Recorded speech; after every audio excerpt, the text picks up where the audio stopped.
So, hello and welcome everyone, I'm Mondon here, and let's look at the last cards from Guru. This is my last full review of all the cards. Then I will do one video, we're talking about the best new cards for Arena, this is pure Arena talk. And then another video we're talking about some of the best new class cards for Arena, so you can look at that and say, okay, what class might be better now in Arena, what might not be better, and so on, right? But this here is covering all the new cards. There's a lot of new cards. It's I think it's 66 cards, 69 if you include what the X card here is. This is the quest card, and the next card is of course the reward. That's 69 with that. So I'm gonna be a bit quicker now than I usually am. Usually I spend a lot of time really editing the cards, but now it's got some cards here there is one card that's 5 armor for warrior for 1 mana. That's absolute crap, right? That is crap in constructed and in arena. So some cards are gonna be completely skipped. And that makes sense because I have worked at some card sites myself, so two card games. And you have to kind of fill out the booster pack with some shit cards, right? So people get some shit as well. Whereas it's too easy to get the good cards. And also you have to put some bad cards into limited, like arena in this game, that is more interesting. Something to have bad cards and so on. So there's the main reason for it, right? So that being said though, when I also do my main spec on arena, because I'm a limited player, I play limited Yu-Gi-Oh! Magic and so on, right? We will go into, of course, some structured play as well. Especially with the quests. So first I have 3 quests here, and then as always I go with mana wise. So first I have Fire Plum's Heart. This is the new warrior quest. It's play 7 taunt, which is pretty easy, and then you get Ragnaros's ability, so you get the weapon. Plus when you play it, so you can use punch with 24 too, you can shoot the fireball thing, right? So you get the Mayordomo thing, but you don't need 2 life points. And it's actually quite easy to play, I think. Even in arena, this could be played. Not very easily, but 7 taunt minions. And the thing is that if you just pick every taunt minion you can when you play arena, you might get 10 or so taunt minions if you're really lucky. And you get this thing then later, it could be played, but otherwise obviously you can play it, so you need at least 10 minions. But in constructed, this is actually probably one of the easiest quests to play, because if you have a lot of good taunt minions, and we will see that we saw the last weeks now, we see this view, there's a lot of good new taunt minions. Double, 1 minion for a warrior now. It's a taunt minion, and you get another taunt minion afterwards with the same card. So it's 2 minions for this quest and so on. So that's gonna work. Yeah, you definitely, if aggro is popular, this is gonna be good because you can obviously just taunt, right? And you get there, and then you play control decks, you'll be taunt, not as good, but you don't die at least, and you have the random ability. So yeah, this is probably one of the easiest quests to play actually. Not necessarily say the best because of that, because top minions in general aren't that good, but it's quests should be easy to play at least. So then we have, so we have the Jungle Giants, which is actually quite nice to play as well. Even in arena, this is easy to play because just getting 5 means for attack. That's very common to have when you play Druid in arena, very common. So you probably will actually have this card played. I guess this will be played in arena, absolutely. The problem in arena is that what you get is this card. Barnabas, that makes every minion cost 0, which of course comes with Kun for example extracted. But in arena, this isn't actually that good, to be honest. Because, okay, so you play turn 5, so even if you play this thing in arena, but this card can play arena absolutely as a druid. It's the easiest quest probably to play in the whole set in arena. Because you didn't play big out, you do it anyway. So you do that, but then you get this big out, let's say turn 10. So you get this guy turn 10. Now everything is free. But you usually have very little cards in the arena at that time, plus turn 10, you have very little card draw. So you're gonna play an Iron Bark maybe, or something, right? That's good, so it costs 0, however, the other card you can play is probably just nothing. So it's so when you get the effect with arena, it's okay in arena, because you get an 18 for 5 later on, and the effect might help you. But it's not the best because obviously you're gonna be I have the mana to play everything anyway, so it's not a very good card in the arena, even if you can play it. Seriously, this is probably the easiest quest to play. In constructed, definitely the Kun, there's some other cards. It's kind of easy actually to just play, 5 minions. You can play the freaking Rager 5-1, they also have a new Druid card coming here. That is a 5-1 for 3. Stuff like that. So yeah, this should be easy to get. Might be a very good deck constructed, so to say, but yeah, definitely. And here we have the last thing here. This is time warp thing, so you get another turn when you play it. And it's very easy to understand how it works. It's probably the most straightforward thing to play because you already have this kind of decks anyway. This is basically you play 6 spells you have created with Kabbalist Tomb and so on, right? You play Kabbalist Tomb, you play those decks, and then you get the Time Warp if there's 6 of those things. And you have separately a new counter card where you copy someone's spells and it costs 0. Then you can pay for this, so that's 0, so you get 1 stack, babbling books, and so on, right? So yeah, I think this quest is very easy to do as well. Definitely easy to do. Because this is how good it is, because just getting 1 more turn isn't that good actually, to be honest, because you can't usually kill them and so on anyway. So it very much depends. Like maybe you will just throw fireballs turn, you know, it costs 5 mana though, so you can't really do that. So the only thing I've seen so far is like Arcane Giant, and Molten Giant, but especially Arcane Giant, so it's like 2, 3, 8/8. Not a turn, hit them in the face. You know, yeah, so I don't know how good the deck it's actually gonna be. It's also very random, like you play all the random cards. But what I can say maybe, which no one said nothing, but Kazakus in this deck. So you play the Creation King, Kazakus, you know, you play the 2/2 Kabbalist, you get something, you play the Potion Girl, and you get the stuff done, you have Kazakus. Then you also have this thing, so you like take another turn, Kazakus, take another turn, do the Kazakus spell. Also Kazakus creates a spell by himself, so you can help this thing. So I can see, I think that's probably where we see this card, a Kazakus deck, probably. Not in some kind of giant, I don't think so. I think that's good enough, to be honest. It's too much harder to get it to the off, yeah. So anyway, now we get the read card here, and this is a 1/1 beast, you get on a beast. It's like a better, what's it called? Better. Because you get the beast out of the way. This is way better if you play a little mana. It's in arena, yeah, it's pretty good. It's probably worse than Ellicat, because 1/1 in arena hunt is very strong because you shoot him in the face. So getting this thing out and getting on the beast later on, it's just good because you can play it. I mean, it's a good card in arena. Trust me, it's a very good card because you play turn 1 and you can maybe hit twice in the face or maybe more. So that's like 2-3 damage, and that's bad for 1 mana card. However, and if you pay the card, however, you don't pay the card here, right? You just play this card, you do a few hits on them, and then you get another beast card anyway. So you don't pay a card, and you don't have to play 1 turn anyway if you have them on play. Then this is good, and obviously it's going to be good in the whole quest hunt today. But I think it's a good card in arena. In fact, it can be very, very good. But I think generally it is a good card in arena as well, as a turn 1 drop, because you can get it back later on. And when you play it as well, it's pretty good in arena. Yeah. But it's better because you can play it from top deck. So yeah, it's much better. Pretty good card. Not as exciting, but pretty good. And then I have Stampede. This is pretty much lock and loaded. So you play this card, and then you play Beast, and you get the random Beast. It's for arena, if you have a lot of Beast, then it's a lot of value. Even if you just play 2 Beasts, I would say it's good enough for arena. That's 2 new cards. That's good enough. But still, that can be hard. So definitely depending on the Beast you have. But if you can play this card and play these 2 Beasts, I would say it's fine enough. And also you can play, of course, you can play this thing, you know, with some beast, right? And that the other beast, you play that beast. So actually in arena, as long as you have like 1 cheap beast in this card in the like last turn 10 mana, you can probably get like 3-4 cards in it. So it's probably still pretty high value overall in arena. So you have a few beasts, which you probably should as a hunter. So yeah, it should be a pretty good card. In constructed, it can be very, very good. We'll see if the death works out. But I think it's generally a pretty easy card to present well. Obviously, you can play with the 1 mana guys again. They're very cheap, so you can know big guys. Yeah, it's an interesting card.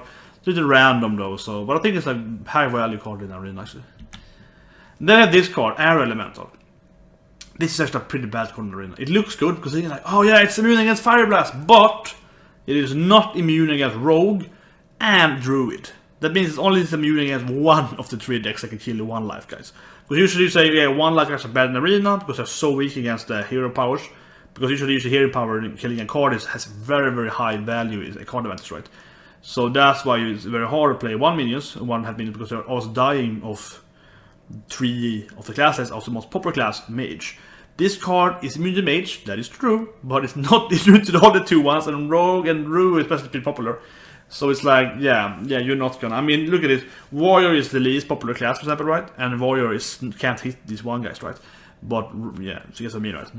So you have a higher chance to also meet Druid than a Warrior, higher chance to meet Rogue than a Warrior, for example, and Priest. Like those are also lower chance than a Rogue. So yeah, Druid and Rogues are pretty popular. So you're gonna lose this guy all the time. It's not very good. Is it good in constructed? Probably not. But it is a 1 mana drop, so you can use it for your elemental things easier, I suppose, if you don't want to play a big elemental. It's a really cool though, like it has Shroud, like protection for 1 mana. It's a new thing, it might be really good. Maybe you can flame tank it easier, so yeah, it's interesting, but probably won't see any plaything in neither of them, you know.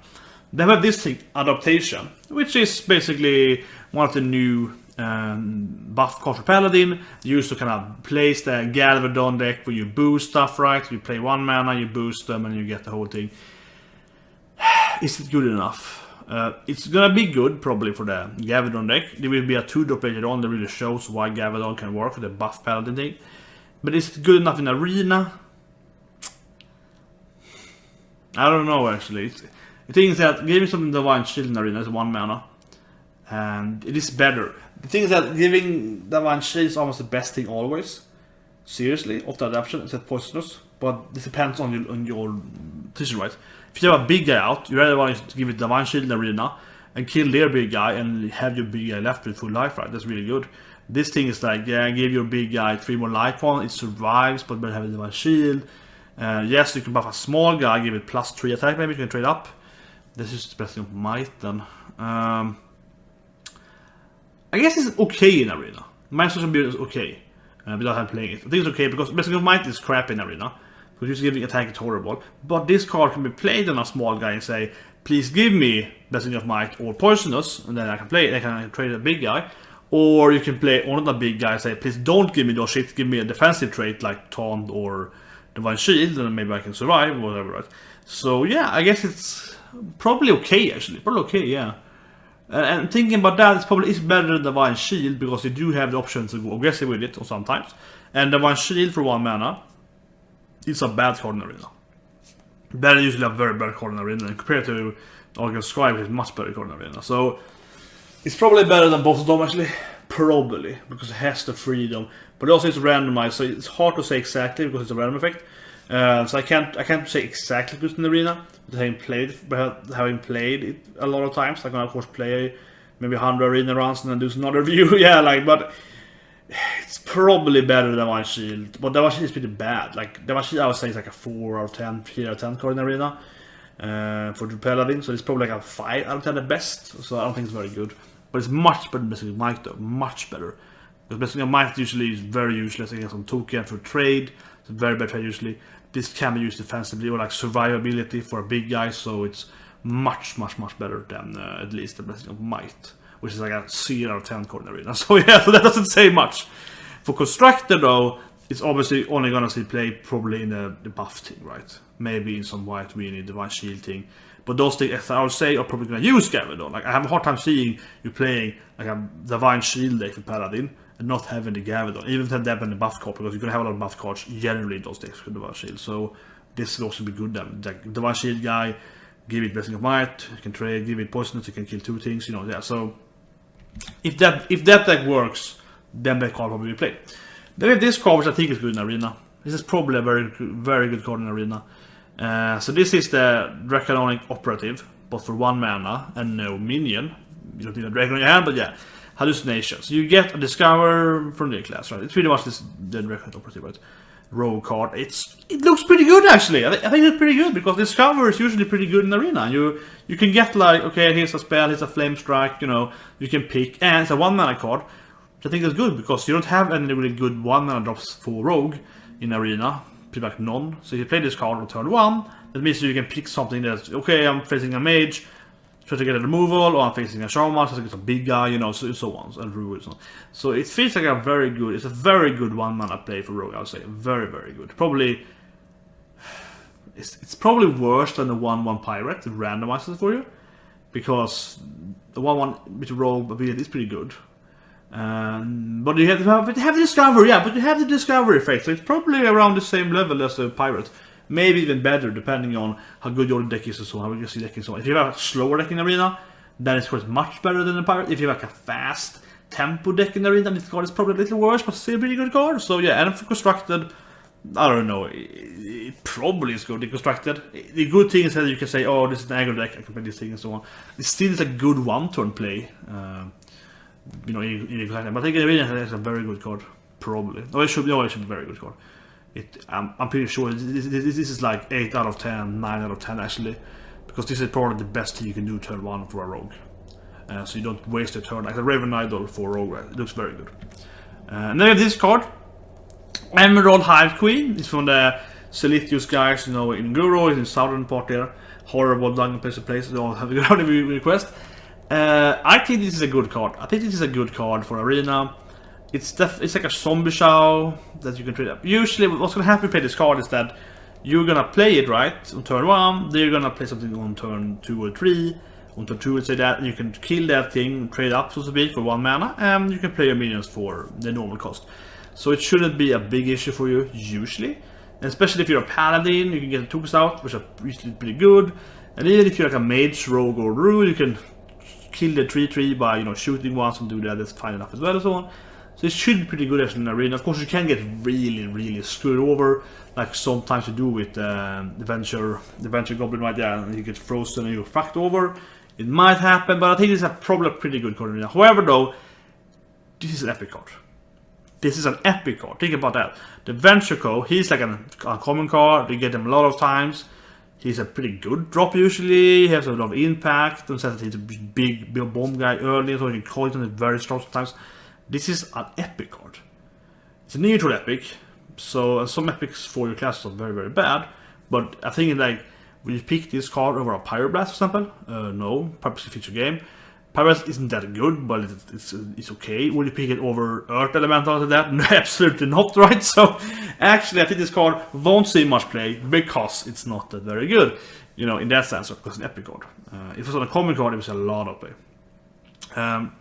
But yeah, for Constructed, I think it could actually be very interesting, because you can probably play it in some kind of low minion based deck, Castakus deck with a lot of spells, turn 1 to like anti-aggro, weapon deck can play it, so kind of generally most control decks could play this card to have something to like eat up some damage or kill some small guys and so on. Could be good in some kind of warlock control, definitely. Yeah, I think it's a pretty good card, interesting card. Yeah, I think you should play this in some decks. Then we have this card that looks really bad. Emerald Reavers, not a Silithius thing. This looks horrible. Yeah, this looks really bad. So it's a 1-drop, right, and it gets killed by mage and so on. So that's bad. So 2 for 1, that's a horrible stats for Arena. Horrible stat, even horrible. This is a really crap card, I mean, you just go away from it. This one day, I mean, I can say one thing. This is a card you can play in Hunter, right? And that's about it. Because that is kind of like a Fiery Warbat, but it also does damage in your face and your face.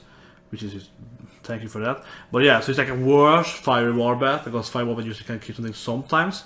But Fiery Warbat is okay for Hunter, and it's a beast card, so it's like, yeah, if you play Hunter, or maybe like, I don't know, some super high tempo rogue sometimes, which is very good in Arena, but it's very hard to get, but like, if you get that. Mage sometimes, like, yeah, so if you get like extreme face something, then it's okay. And then for Hunter, it's always a decent card. So it's like, yeah, if you play Hunter, you can pick it, but it's still a worse card than like Fire Warbat. And everyone should avoid it, and no one is ever going to play it, probably. Maybe no, it's a horrible card. And this is probably the worst card in the whole set, Ironhide. You're going to open up a lot of packs and see this card and cry a little bit, getting gold, because gain 5 armor for 1 mana. That is absolutely horrible. Think about it, it's so bad. It's worse than Flash Shield. Flash Shield is 5 health. Yes, you can't go over a certain life. Well, with quest, but yeah, you can't. But you can't heal your own guy for this thing. You can't use the Ashoni, the reverse heal. This is just get 5 life, You can use Shield Slam, I suppose, but this is probably the worst card. And in Arena, this is the problem that Warrior always has in Arena, really. Warrior has a few cards coming now, which are very good, but later, but are very good actually. But Warrior has a couple of cards in Arena, always have that, which are very bad in Arena. This is the worst card ever. Yeah, this is the worst card. This is a really bad card for Arena. This is probably the worst card you can pick for a Warrior. So it's gonna, you all have to avoid that. Anyway, here you got the Elemental cards. I'm a big fan of Elemental Shaman. We also see in this card here that Elemental Priest is definitely playable, and this is something they want you to play. And yeah, there's gonna be a couple of good Elemental neutrals here. They've had both Priest, Mage, and Shaman. And you can also play Elemental against low class as well, maybe. But Also, Priest definitely a viability now, I think, but probably Shaman or Mage will be the best. But that being said, this card for Arena, I think, actually is really good. It's not a 10-10 of card, but it's a 1-1 that can trade something. It's a neutral thing about that. So it's very good for Mage, because you can shoot something, maybe kill it.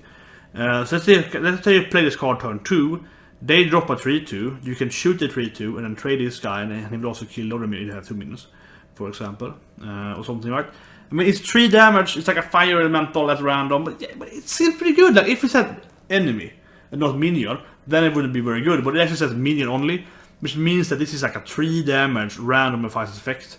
Look at what Flamethrower does. It's 4 damage at random, it's 3 damage but delayed.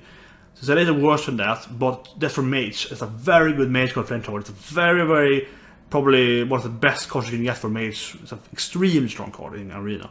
This card is on the same level, like it's a 1-1 seed, so you can do 4 damage. You can trade into like a Yeti and it takes, you know, plus this 4 damage. Shoot it once with the Mage or hit it with your knife or something. So I think it's a very good card. It's sort of like an 8 out of 10 9 card. It's a very good card, I think, in Arena. This is an uncommon card. You will see it a lot of times, I believe. It's good for every class, but especially for Mage, Rogue, and Druid. But then again, it's Elemental, which makes it further good for Mage trials. It's a very good Mage card. And Mage is very good. So yeah, I think it's got a very good Mage card. Probably 10% Mage. It looks fantastic, really, I think. But yeah, very good card. Will you see play in Constructed though? As an Elemental? Maybe. There's going to be a lot of Elementals. There's going to be a lot of Elements actually in this 60 card set, which I will go over. There are some of them are very, very good. Some of them are much more straightforward. Right? So this card is random. So it's hard to say this card will actually see play in that sense, because will it be better than other Elementals that are more this does this and you know what it does? Probably not. But it might see play, you know, it still has a removal effect. If you're playing like a slower Elemental deck, it's probably pretty good. So I think you can see play, definitely. It's not impossible. But the Arena is very good. Because here's another Elemental, which is very, very good for constructed. Fire Plum Harboring, you heard the Fire Plum is kind of going team, right? We also have Fire Plum Feature, I think. Yeah, it's a very, very good card. It's a card that reminds me, I used to play Rogue Tribal in Magic Gathering, competitively. Oh, that's like, oh god, that's like 10 years ago now. I'm very old, but I used to play. I was a very good player in Magic, right? So yeah, I was very good. No, I was still very good. And I was playing standard as a Rogue Fairies. And this was, you had a card you could play, and you shipping up all your Rogues in your hand. Another card plays to your Fairies, it's stacked, it was like 0 mana, it was very cool. This kind of thing that reminds me of that, you play this card, all your cards in your hand, or right away, shipping, right? So it's not like Emperor Teresa with everything is shipping afterward. This is all happened once, but it means you can play this guy. Think about this, because it's an extremely good card actually. It's extremely good. Because you play this card, that means that everything else costs 1 mana in your hand less if you have Elementals. So you play this guy, and then you can play Kalimos, right? Because there's 8, but it's 7 now. So you can play this guy, then Kalimos, you know, turn 7, turn 9 instead, and so on. Horrible example because it's expensive, but you see what I mean, right? This is like a magic. You're just buffing it right away. So even almost at once, it's much, much better than doing it every turn is better though than doing it once, but I mean, if you either do it in the end of turn or once is much better, right? Because you can do it, and then you can play like a 2-drop for 1 mana, right? So you can play this guy turn 3. That means that the next all Elementals is cheaper now, so you can play another 2-drop, like a 2-drop, you know, like this guy on the same turn 3, right? It's very, very good. It's like a mech mob, right? But probably better actually. Yeah, it's a better mech mob because mech mob makes cheaper, but when mech mob dies, it disappears. This guy makes it cheaper. You play this guy, you know, and then you play whatever, right? The other means cheaper Elementals later. So it's even so good, I would say it's pretty good Arena as well. If you have a lot of Elementals in Arena, which you probably will have because there's a lot of new Elementals now. Shaman already had a lot of Elementals and a lot of new ones, and they have a higher weight chance. This card is probably even good in Arena, probably. Because it's such a good tempo play. Because you play this thing, you can play another 2-drop instead, turn 3, or you can coin this guy, turn 2, or turn 1, and then you can play like a... If you coin this guy in turn 1, you can play one of the 2 ones for free. You know, it's a lot of... Yeah, it's like Elemental Aggro might be good, and this is a great, great card. This is a 10 out of 10 card, it's like that, absolutely. If Elemental Shaman is a deck you're gonna play, which I'm gonna try because I love Elemental cards. I used to have the team for Shaman, it's my favorite class, and Death Knight. You're gonna see that I was opposite can play in this game, so yeah, you're gonna see this card a lot. And even the arena is probably good. It's a very, very good card. And here's another card though, Elemental is horrible. It's gonna be Elemental here now. This is probably the worst of them. This is a very bad card actually. I don't get this card. This is like Babbling Books, but worse, right? So if you look at the new Beast cards, 1/1 Beast, draw a Beast, or like get a Beast random. This is also that. But other cards better than Babbling Books on the way. This is a worse Babbling Book because you get it after it dies. But you're paying 1 more mana. So you're paying 1 more mana to get a worse Babbling Book. And the stats are horrible. 2/1, the dash from everything. That's from, yeah, this is a really bad card. It might still play in the quest deck because you need random mage spells. But it's a really, really bad card. Like, this is a horrible card for arena. It's not worth it for a second. If a dive man were the mage shot, then... Okay, actually, okay. It might be fine. It's not good. Babbling Book is better in arena, but it's like... Maybe it's okay because you do get a spell, and that is very, very strong in arena to get random spells. Like Babbling Book is very good in arena. It's very, very good in arena because you get a spell, and you can trade and shoot and so on. So it's very strong. But this does cost 1 more mana, and it's like really, really 2/1 stat. I mean, it's so bad in this card for 2 mana, right? So I guess it's okay in arena because you do get a spell, but it's pretty much like pay 2 mana and get a spell. Maybe you get a minion if you're lucky. You know? Yeah, Babbling Book is much, much better. And but yeah, it's not common to spell. And except I can see it played. Except in that quest deck. All about it's a horrible card. Horrible card. It's potentially classic, but yeah. Then we have this guy. This is one of the first new priest elementals, right? We saw it 1/1 and so on. So they have a lot of elementals, obviously light spawn and so on as well, but this is not a light spawn guy. This card looks really good. This is like a... I wouldn't say it's a 10 out of 10 card in arena, but it's definitely up there. It's definitely like 8 out of 10 at least. It's a very, very good card. Because 2 mana drops to have decent stats are always playable, right? This is not a common card, so you can get a lot.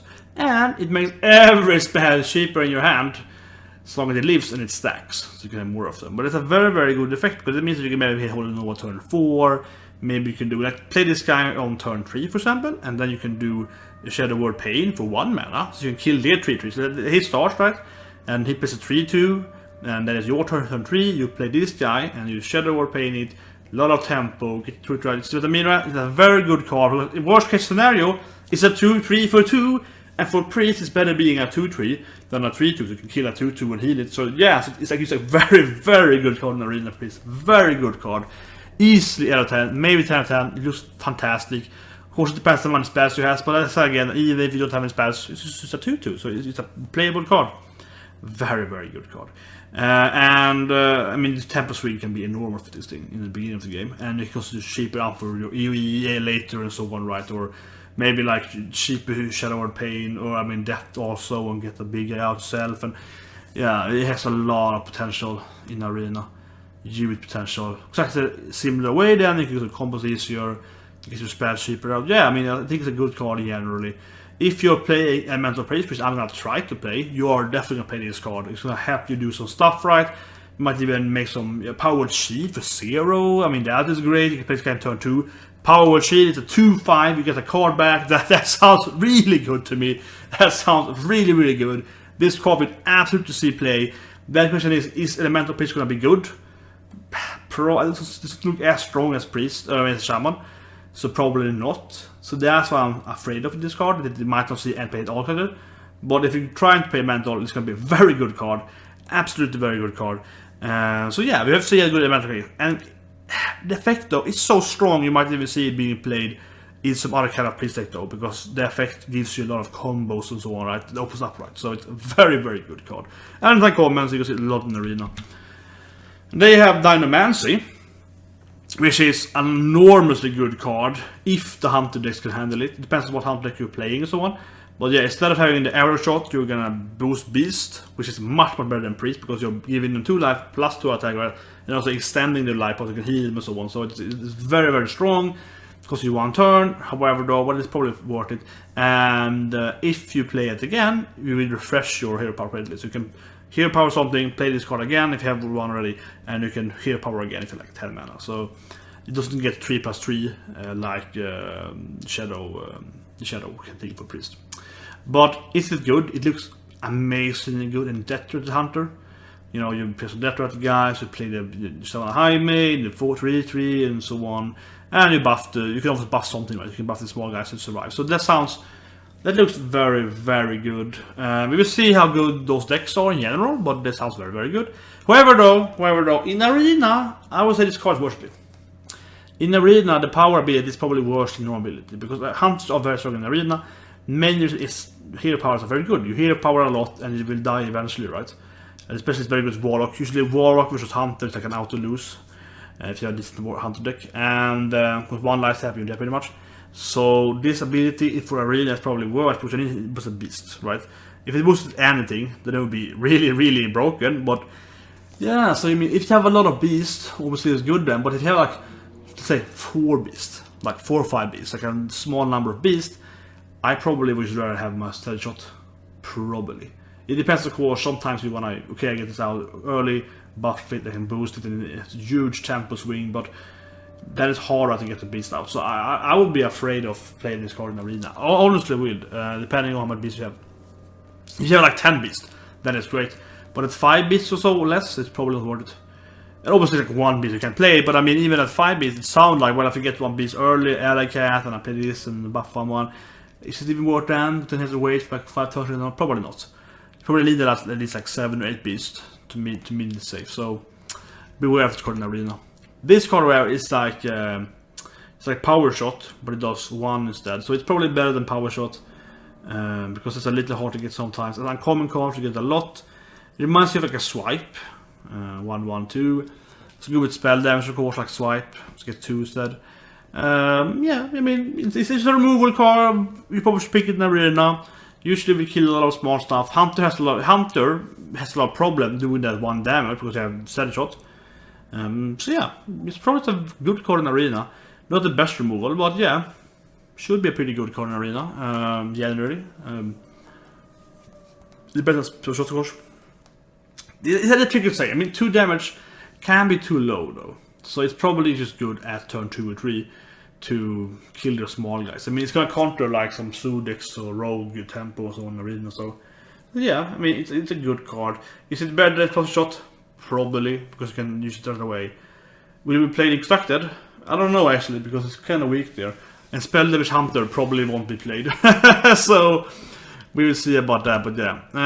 Then we have this card, which is actually really good. Oh, this card is... So, Stubborn Gastropod. This is a very, very good card for Arena. This is a fantastic card. This is like seriously 10 out of 10 card in Arena, because in Arena it's so hard removing 1 minion sometimes, right? So if they play like say a War Golem, it's a big 7/7, you answer like, here, Gastrodon. Like this 2-drop. And they're like, oh shit, I have to kill the 2-drop with my... They only play a 7/7, right? Oh, I have to use my 7/7 into 1/2 and it will die because it's poisonous. So yeah, if you can't remove it, then it's like a Frostbolt or something. That is horrible, right? So this is gonna stop any big guy. Yeah, Taunt Poisonous. It just sounds really, really imbalanced. Seriously, this card... This is uncommon too. This card looks freaking ridiculously imbalanced. It's gonna kill everything. Yetis, whatever. Yeah, any big guy you play out. And if you can't remove this guy. And unfortunately, it also makes cards, characters that can shoot and stuff, like Mage and so on, much better because they can use a 1/1, kill it or so on. Yeah, so it's definitely horrible against like what's 2 class has a Priest particularly. Yeah, definitely good against Priest and so on. It looks very broken, seriously, for Arena. It even looks good for Constructed because you force them to play something. It's gonna be very good in that warrior deck with the play taunts community. It's gonna be very good there. It looks broken. I don't like this card. I think this is too good, to be honest. This is probably the best 2-drop in the game. Like, this is seriously probably the best 2-drop in the game for Arena. So it looks extremely broken, actually. You can play it out and you force them to use like a removal on a 2-drop, regardless, like a Fireball, because you want to lose to 7/7. It's crazy good. Yeah, Stubborn Gastropod. I would say it's broken. It's a really bad idea. And again, it's uncommon. Like, it's this. Oh, God, Blizzard. I mean, it's uncommon, so it's gonna be. Like, it should be. In arena standpoint, it should be like legendary, like epic good, probably in arena, right? But they want everyone to have it in the booster packs. So it's uncommon, but yeah, like it's gonna be played so much in arena. It's a fantastic card for arena. This is too good. I'm gonna say this is probably the best card arena has offered this whole set, probably for 2 mana at least. It's insanely good. 10 out of 10 man card in arena, absolutely. Then I have this card, Tortalon Forager. I can't pronounce the word, and I'm proud of it. When I stream here, I can't say anything anymore. When I stream COS and Drawn, as well, they also have this Forager skill. And I was like, Forager? I don't know. Pretty good card, actually. Actually, a really good card, I think it is. It's hard to say because it's random, but it feels like a good card in arena. Like a very good card in arena, because you play it, like Cabalist, Operative Skull, the 2-3, is very good in arena. She has discovered though, but yeah, I think it's good because it's a druid, so you can play it turn 2, hit it 3-3 and bite it and get it done. Yeah, it feels good. Like this can easily trade for any like 1 or 2 drops, and you get a 5 drop, which probably can be any legendary or whatever, Iron Block and so on. So there's just a lot of value. So you plus, and you get in your hand, not in your deck, so you get like plus, like kill their small guy with your small guy, and also get a big guy to your hand. That's a bomb level card. It's very good in arena. So I think this is a very, very good card in arena. This is the card so much that I would say this probably make Druid even better in arena, because it's an uncommon card where I have to sit a lot, and this card seems to me that it's going to be a very good card. For Druid then, in Constructed, it's clearly made for the whole quest deck, just like get a 5/5, so it's very clearly synergized with that. And this card is also very good in arena. Very, very good. It's also very good. Yeah, Primador Glyph, which means that you discover a spell for 2 mana and it costs 2 mana less. And you know, you're a mage in arena, so you're gonna pick like Flame Strike, Blizzard. It just sounds very, very good, and it's cheaper, so you can like polymorph earlier and get tempo swing. This looks very, very good in arena. I would say this is probably like a 9 out of 10 card in arena, 10 out of 10 card. It looks very, very strong. And for Constructed, it should be really good as well, because it means that you can play, for example, do this thing, get polymorph in your hand. That's 2 mana polymorph. Then turn 9, you can play Archmage and polymorph their big guy, right? And so you can remove their big guy and get a fireball, get Archmage out, and so that sounds very good as well. And you can adapt what you see. Oh, it's a Pirate Warrior. Well, then instead of playing polymorph, I pick Flame Strike or Blizzard or kind of cold. Then I can play it cheaper and earlier, and so on. It sounds very, very good, and it's obviously very good with the whole the quest, right? You have to play new spells. So this is gonna be a very good card. Yeah, this should be a good card in both the quest, Castakus generally, even maybe in some kind of tempo mage, because you can get some really weird stuff with it. It has a lot of potential. Definitely can see play. Maybe not the best card in the end, but if the Time Warp deck is going to be played, then this card definitely time like any arena is very, very good. So yeah, here we have a normal card now. It's nice. There's so many good cards in a row now. So here we have Rockpool Hunter. 2/3 for 2, plus 1/1 for your Murloc. Yeah, it sounds okay. Like for arena, it's a 2. In arena, it's going to be a 2/2. A 2/3 for 2 pretty much always, right? So yeah, okay, maybe you can have a Murloc sometimes. That should be fine enough. Not a very good card, but okay.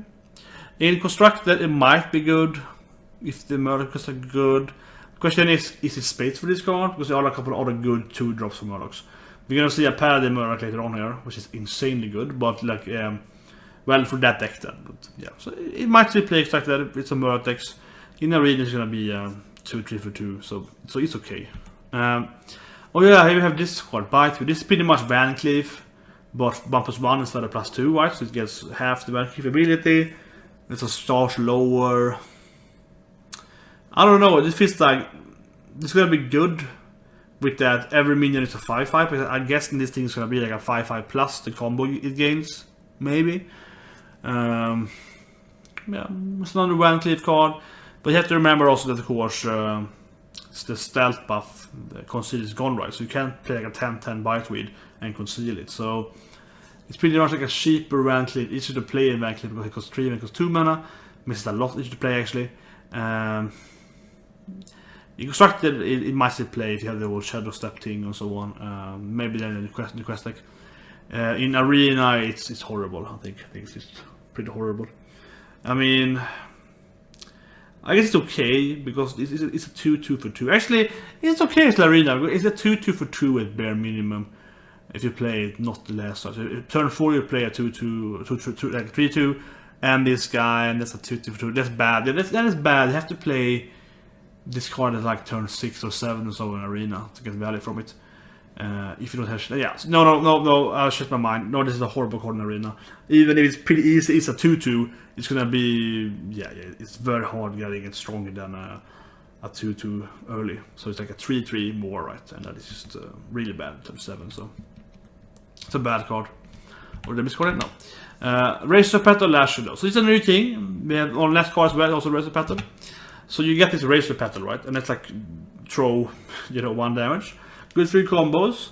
Yeah. So in Arena, it's probably a pretty good card actually. It's like a 2-2 for 2. That's okay-ish.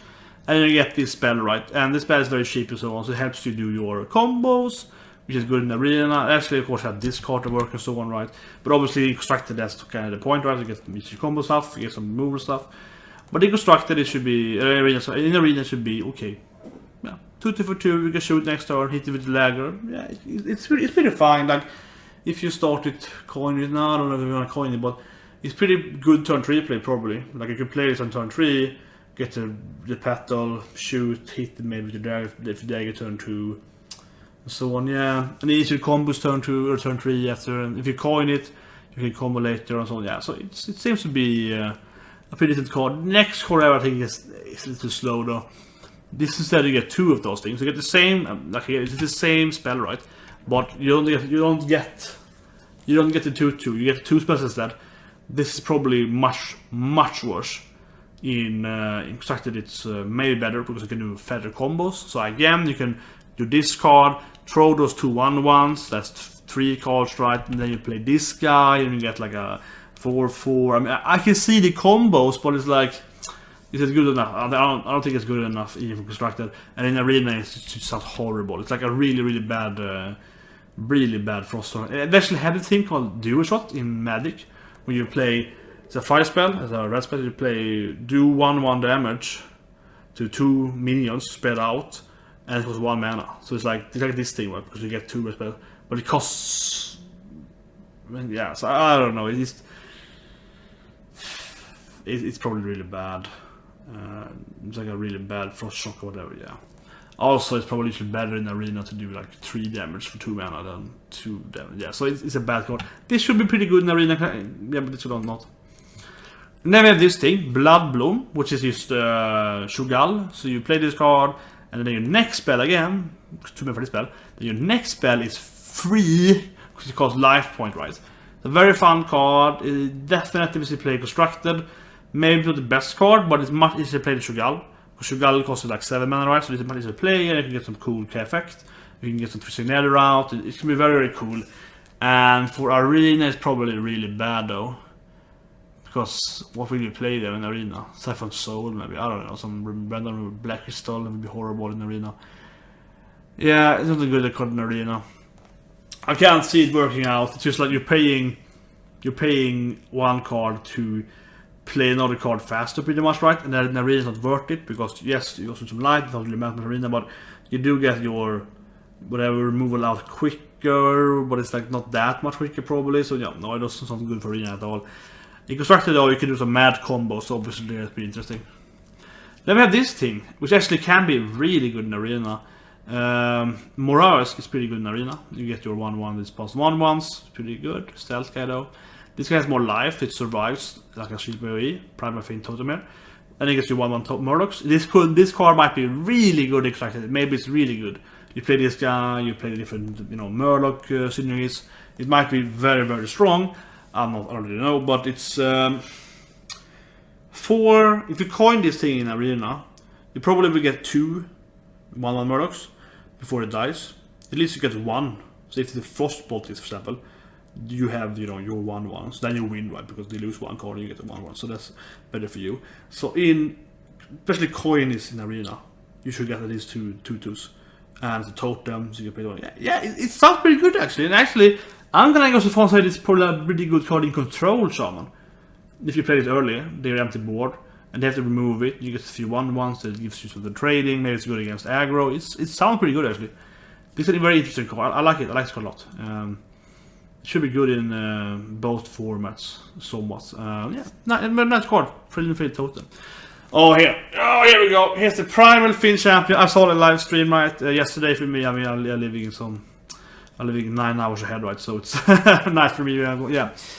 This card is the Buffer Murloc card. This is the Buffer Paladin card. So basically, you play Blessing of Kings on it, and then when it dies, you get Blessing of Kings back, right? So you can play this, Blessing of Wisdom, Blessing of Might, Adaptation, and then you die with this guy eventually, and get him all back, right? So this is the guy you wanna buff everything on, all the cheap buffs for your Gavidon thing, and you get them back. You play your Gavidon, and you can buff Gavidon with the same team because you have the buffs back. It's extremely weak against Silence. It is absurdly weak against Silence. Then you lose all the buffs because they're all put in one minion. So and you lose his death rather. It's really bad in that sense. It's good. The new Defias guy, the Silence guys, it's very good against this card. But yeah, it's a very cool card. Very cool card. Very awesome design. They have similar card in Magic actually. It's like aura cards, just like when this guy dies, return auras to your hand and so on. So they're definitely a white card, especially Magic that works like this. So you can see, I think we have their inspiration. But it's like, it's the good card for Constructed. It's probably a very good card in the Gavidon buff deck. Is it good in Arena? Probably not. In Arena, it's I'm gonna say this in Arena. If you have a lot of buffs, like sometimes I have like 4 Blessing of Kings sometimes, and then that's very good because you buff the 1/1 and it's worth it. Then pick this guy. If you manage to buff him 1 Blessing of Kings, and he takes a 4, 6, and when he dies, you get it back. That is immense tempo and value. So if you can buff him with something that's decently strong, and actually if you play him turn 6, like turn him and then buff him with a Blessing of Kings, that's pretty good. If you buff him with the 3+ Divine Shield thing. The 4-2 with Divine Shield, you know, when he eventually doesn't get it back. Yeah, he's actually pretty good in Arena. With many of the cards, there's a lot of value actually. I'll even use Adaptation, giving pauses or whatever, it could be worth it. So he's probably a decent card in Arena. As long as you have, I'm gonna say 7 buffs maybe? 6, I'll do the math in my head now, but I would say 6 or 7 buffs for the probability of having 1 buff. So yeah, so roughly there. Then he should be pretty good actually. Given that you draw 1 buff and play it on him. You can draw more of course, but I think 1 should be around 7, so should be pretty safe. So yeah, so that's my recommendation. If you have at least more than 6 buffs, you can probably play him. But it's epic though, and there's a lot of good epic cards, both neutral and paladin cards they're strong, right? So it's that of course makes it like, well, it's probably not more worth than most epics you see. Of course, it's better worth than some really weird random epics from near top point. But you know what I mean. Anyway, Mirror 3 mana drops has the Elder Lonic, right? This card is clearly very focused on the whole the questing. What's it called? Barbaros, the questing. So this card gives you a 5, right? A 5/1, which is just really bad. So it's the rage, guys. But it does get adaptation as long as you have something to have, which is really cool. So usually the dragon effect will say if you have something on 5, like an Iron Bark, he is something stronger. So you can have stealth, like the new, not new, but the kind of new rogue card, is 5/1/1, which is really bad. He can be a 5/4 for 3. That is good. That's actually pretty good. Actually, he can be an 8/1 for 3. That is just extremely risky. He can have Wind Fury, so he can remove the 10 damage. So there's a couple of possibilities. Positive is pretty crappy. Divine Shield is pretty good, so he can't be killing that. That's probably one of the best ones. Also, the protection from spells could be good, but you know, he feels like a pretty bad card, even if you get effect on. Obviously, though, it's a 5/1, so you're boosting your quest. So in the quest, if you play the quest deck, you likely will play this card. But if you play, you can play like a 2/2 and get, you can play a 2/2 guy Tutla, get a 5/1 for this guy, play this guy and get a buff. So yeah, it's pretty cool. But it goes in Arena, it just seems very weak because man of the stuff is not good enough. But it is a 5. Yeah, I don't know. It's like a Rager with the chance to have stealth, which is not good enough because we die with everything anyway. Arcane Barrage, whatever, right? Any kind of ability with randomized, man bomber and so on. Yeah, if you get Divine Shield, that is pretty good. Like, Divine Shield is good. I mean, the 3-1, the Scarlet Crusade, she's very good. 3-1 with Divine Shield, a 5-1 with Divine Shield. That's probably the best thing, yeah. Well, it's adaptation and it's random. But likely when I pick the 5-1 with Divine Shield, probably the best thing to pick. Of course, if you play like a Shaman or something, and you get an 8-1, that can be hard to remove. So, I don't know. It's probably okay in Arena. Very hard to say. It depends a little on how the adaptation kind of turns out, you know. It's very random. Because some of the adaptations aren't good enough. 6-2 for 1 to 3. But things that you also need to have the good caution in your hand. Which is easy constructed with an Arena. So yeah, I don't think it's a good Arena. But I'm hard to say. I say 5 out of 10 or so. Then we have this card. Chanting firstly. Chittering Tunneler. So Water card, 3-3 for 3. Discover a spell. Yeah, this is a good card. This is a very good card in Arena. 3-3 for 3. You know, it's fine enough. And Discover, to say, it's pretty good. So you discover some things like, oh, Twisted Nether, Hellfire, Siphon Soul, whatever, right? There are a couple of really bad water spells, but some of them are very, very good. So, you know, Black Crystal is very good and so on. So it's like, yeah, it should be a pretty good spell to get. Because you have 1 in 3, you know, pick 1 of 3. So 1 should be pretty good. And you lose some life points, but that doesn't really matter. In Arena, losing life points is very, very, whatever. Facing a Hunter, okay, that's bad, but facing a Shaman, example, doesn't matter for a second. It's all about the board control. So that's why it's a good tool, because in Constructed, it's just like, oh shit, Twisting Nether for 8. 8 life, you know, but in Arena, that's probably like 8 life damage. So you go from like, maybe like 20 life after that. That's probably whatever. You know, in Arena, it's like, whatever, I have a really good spell card now, so I can get the board back. So I have 10 life later, I get board back, and they can't hit me in the face. Which is very hard in the Arena to kind of finish people off sometimes, right? Unless you hunt them. So it's very much like you're gonna play this spell, and you're gonna be happy, I think. So in Arena, it should be very good. And it's epic, and many epics aren't that good for Warlock, so it's could actually be the best epic card you have, actually. Because a 3-3 for 3, some tempo, and you get some probably good spells. So yeah, it sounds very good to me for Arena. I think it's very good. At least as I said, yeah. Very good card. In Constructed, I don't know really. It's probably good at least in Kazaku's Warlock, because you get a new spell, so that's decent. So kind of, yeah, probably control Warlock in general, like you can heal yourself with your axe and so on. Yeah, so pretty good.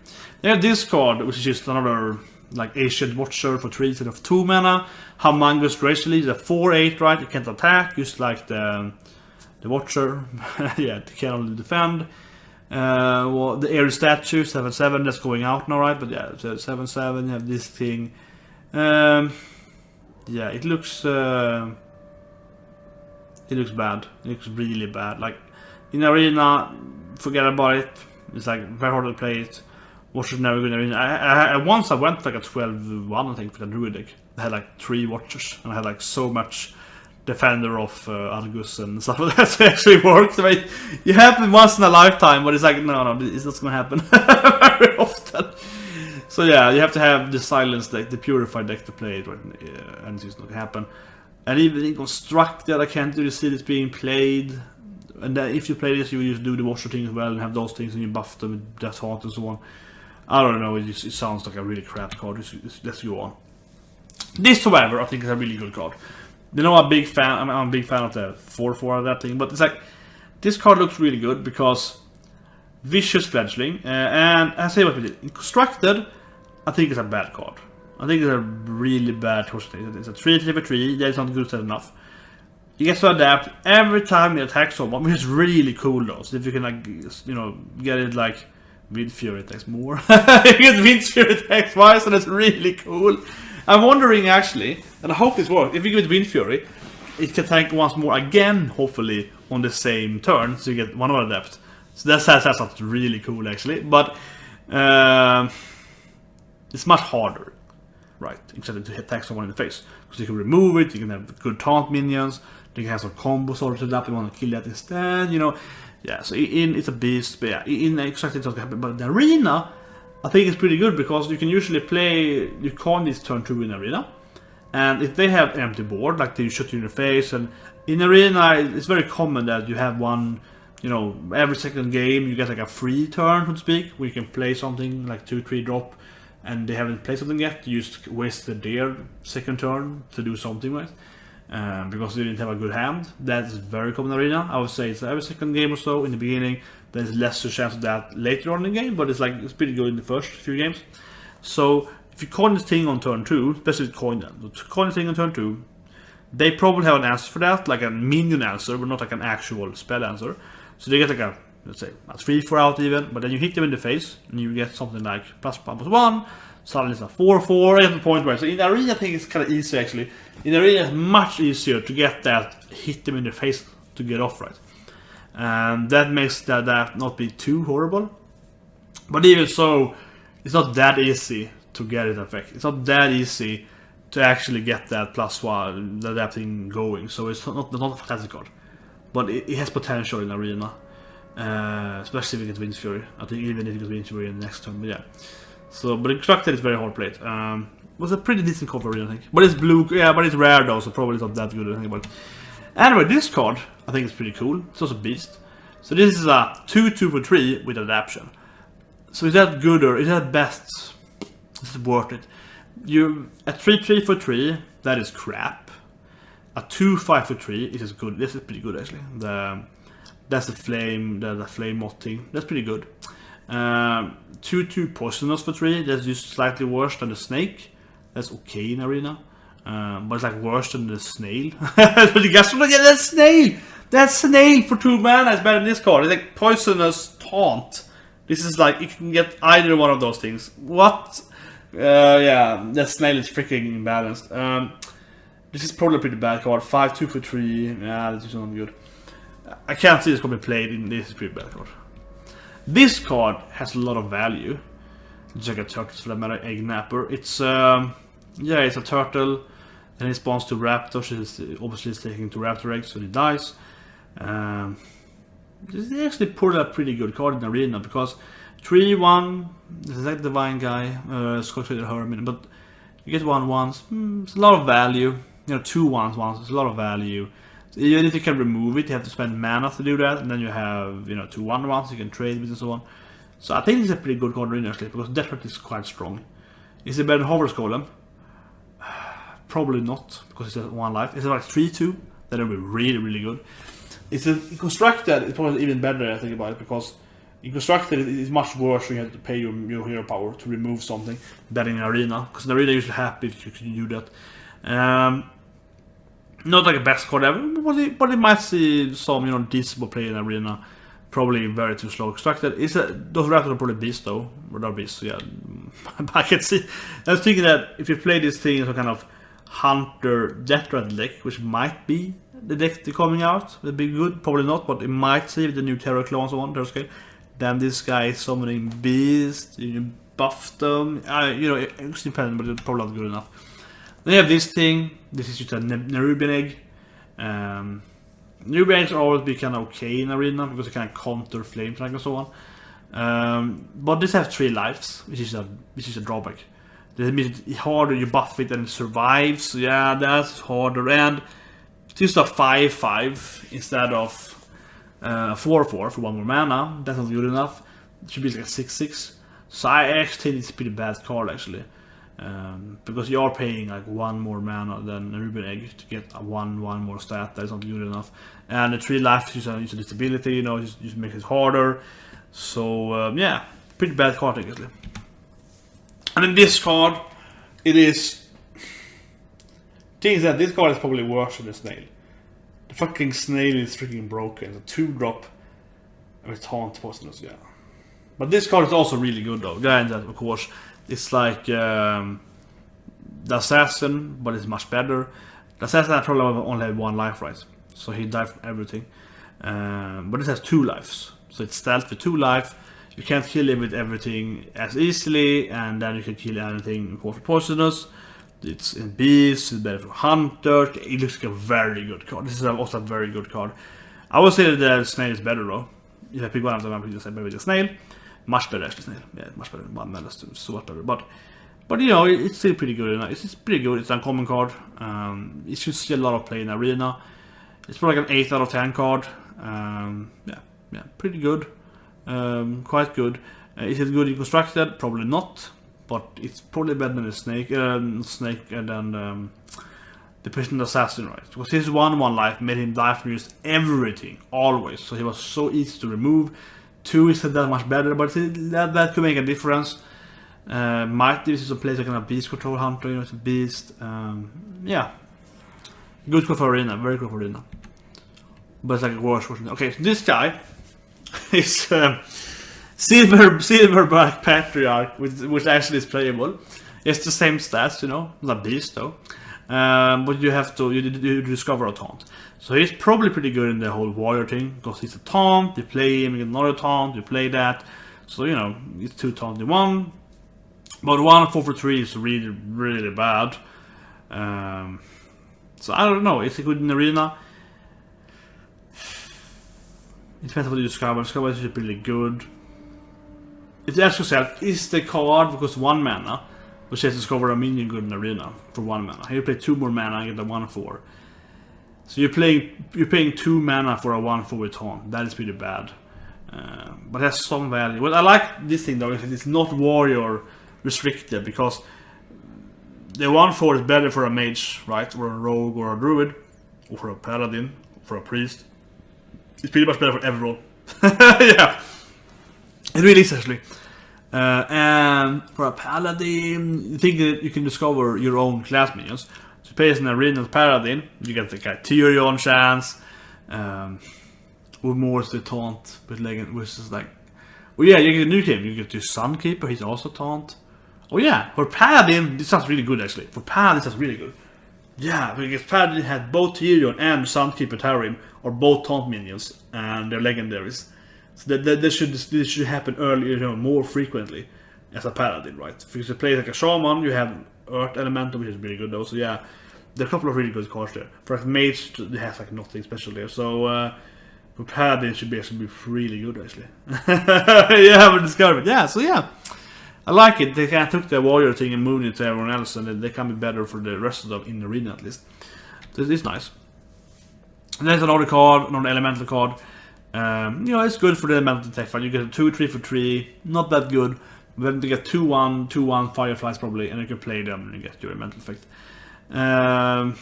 So for Arena, I mean, it's a little slow, right? It's a little slow.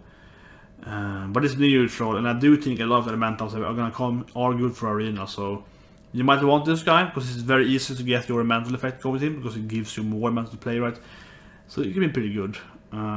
Yeah, uncommon, probably see some play. It has a lot of value at least. It's like it costs a lot of mana, but you get, you know, 2/3 and 3 and 1 2/2. So it's a lot of like, what's like 4 plus 2 there, yeah, 6. I wouldn't say like 4/7, more like 4/5 Yeti level maybe. Yeah, it's kind of like a Yeti level stat, I would say roughly. For 1 mana less, but you play mana later, so it's kind of like these. Yeah, but it's elemental, so it's hard to say how good it's in Arena. It's probably okay, 6 out of 10 or so. But yeah, if you have a lot of elemental, then it's very good. So it's racing from that. But I wouldn't say it's bad even if you don't have elementals. I would say it's okay. So if you play like a Shaman, you see this guy early, and you wanna try to make an elemental team in your Arena. If you manage to make a team, you usually have like a really good deck, right? So you wanna gamble and look for a team, and you have like 2 cards picked. You see this guy? I probably would pick him and say I'm just gonna pick every elemental card. I just hope the deck works out right, because he's a good elemental card. So because it's probably a decent card regardless. So pretty good. And in constructed, if elemental works out, he might see a lot of play. It's a lot about, there actually are a lot of elementals now, a lot of them, on like 2-3 mana. We can see more now for like Shaman here. The next card, yeah, Hot Spring Guardian. So there's a lot of elementals for like 2-3 mana for Shaman now. Suddenly, there's a lot of them. So this guy, will you see play hunter? Maybe even if the deck is really good, because this Hot Spring Guardian might be better, right? So it's like the trade-off, because the neutral card is usually worse, right? So it's, yeah. But this card, Hot Spring Guardian, this is a very good card against aggro. This card is absolutely see play if you have elemental Shaman being played and you want to play against, you know, aggro, because this is a 2/4 for 3 with taunt, which is okay. That's not too bad actually. And then you have heal, right? So he has the Earth Ring Farseer, but also has taunt. So it's a very good combo. Can heal you against the pirate deck and give them a guide to remove, right? For 3 mana. This is actually quite a good card. Not fantastic, but it's pretty good. So I think that if you see, you can even play him like as an anti-aggro, if it's like a control shaman, without really going elemental. You probably won't do it anymore, but you might be kind of more mixing it, you know, Storm Guardian, more kind of a slow control deck. This is still a good card, so you can like heal yourself. Yeah, good card. And in Arena, it's actually still a pretty good card because the kind of snake thing, whatever it is, 2 4 for 3, it's okay in Arena. This is obviously better. It's elemental. It's elemental, right? So you get the elemental effect, and it's healing you or healing some other guys, so it can help you start some trade or whatever. Yeah, and of course again elemental, so should be pretty good. And that's why I say it again then, for construct especially, like will you play this guy over this guy? If aggro is popular, I'll play this guy, right? So, and then you have this thing, 4 mana, first mana, Fireplan Phoenix. It's like a really good card in Arena. This is gonna see a lot of play in Arena. Oh god, this is a really good card. Simply put, right, it's a lesser fire elemental. It's still elemental, so you wanna see. So I think it's gonna be easier to play elemental decks in Arena, quite easy. Not super, but quite easy, because this card have a high chance to pop up, right? You play a shaman, you got this cast as well. You get my point, right? So you're gonna see a lot of elementals being played in Arena. People are gonna try to do elemental decks. I will absolutely do it. But this is a good card regardless, right? For any class, just shoot something for 2, which is enough to kill most stuff. Usually in like turn 4, so you can coin it, maybe kill the 2-drop, kill the 3-drop, whatever. You get a 3/3. So yeah, it's better than Yeti. And Yeti is a 4/5 for 4. It's really good stats. It very depends on the situation. If they have something out, like a 2-drop or 3-drop, you can kill it. That is much better. If the board is empty, obviously it is much better. So it's like, I have to say though that it's not necessarily amazing better than Yeti, but it's better like a Toss Rider, like a 5 for 4. Yeah, much better, because you can shoot the 2 and do the same kind of damage anyway. It's elemental, of course, again. It depends a little on the board though, but it feels like it should be a lot better. Especially for like mage, you can shoot 2 and snap, yeah, and so on, right? And obviously elemental for mage is good. And if you have this sword and fire elemental, will you see played or extracted? Maybe not, because it's kind of expensive. It's decent, like it has a lot of value, but it's uncommon. So yeah, in Arena you can see a lot of play and have good card in Arena. Then you have this card, Shadow Shifter, which some people say, oh, it's pretty cool, but I think the card is crap actually. This is a pretty bad card. You probably shouldn't play it in Arena. It's probably one of the worst rare cards in Arena. It's a Sendin, right? So it's really bad. So you're playing Sendin as a rare. That's it pretty much. Like, how often are you going to play the 5/3 with stats in Arena? You're never going to do it. You're almost always going to play 3/5 with taunt in Arena. Probably like 9 out of 10 times or so at least, or more. So you're always going to play this as Sendin. And Sendin is not a rare card, right? And Sendin Tastingo is not actually that good, you know, the Shield Monster in Arena. It's like decent in Arena. He's worse than a Yeti, because Yeti is, the taunt is overrated in Arena, right? So 4/5 is better than 3/5 with taunt. That much not as good. So this guy's gonna be like, yeah, I rather play a Yeti, right? So you're not gonna play. I go back here. I rather play this card, for example, the discard. So yeah, like you're never gonna play the 5/3. You're gonna play the 3/5 almost every time. And it's gonna be good enough, so this is actually a pretty bad card. Druid has a lot of good cards, you know, a lot of good cards, and a pretty good cards for Arena. This is probably one of the worst cards you can get for rare as a druid class. It looks really bad actually. It's like, whoa, you're gonna send in that, you know, yeah, horrible. For Constructed though, you can play the 5/3 to get your quest buff, I guess, and then I always play Tom. But I think even in Constructed, this card is probably bad. Like, it might work in that deck, because you're like, well, I'm facing an aggro guy, so I just want to get the taunt because I survive. And if you're playing control, it's like, oh, I just want to get my beast out, the 8/8 beast, so I'm just going to play the 5/3. So in Constructed, it might be good, because maybe you need that to be like, either get 5 or get taunt. So then, but only in that deck though, otherwise it's crap. compared to like Druid of the Claw, Druid of the Claw is better, much better, because the Druid form, the beer form, is better than Fan Creepers. The 4/6 is better, and 4/4 with charge. There's nothing really comparable with that actually, for 5 mana. But there's a charge that you can reach up and kill them or so on, right? So the Druid of the Claw is so much better than this guy, like so much better. Yeah, so this card is really bad for Arena. I think it's like a quite crap card for Arena, really crappy.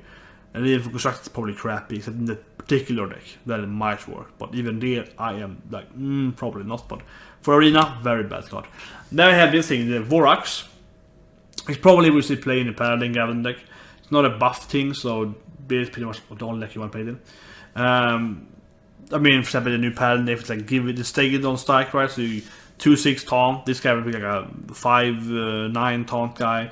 Summon a 1/1 plant, and gets the same thing by like with the Jin. So then you get so then you get another 3/7 taunt, and when they both die, you get the stake it on. That sounds really good actually. You can play it on the same turn to turn 10. It sounds really good. If we spawn more taunt guys. Yeah, so it is a cool card. I mean, it's a really cool card though. It has a really cool effect, so you can combo some stuff so on. It can be really insane. But obviously you really need those cards. So in Arena it's going to be a very bad card. You need to have a lot of buffs, like 8 to plus buffs something, and good buffs. So yeah, so in Arena, horrible card. In Constructed though, it might be really good in the Gavin deck. Might even see some playing some order buff decks like Pass Priest deck maybe, I don't know, but it feels like a weird near to the card because it's almost like yeah. I'm thinking, but it's pretty much only Paladin friendly, right? You might see some other decks, but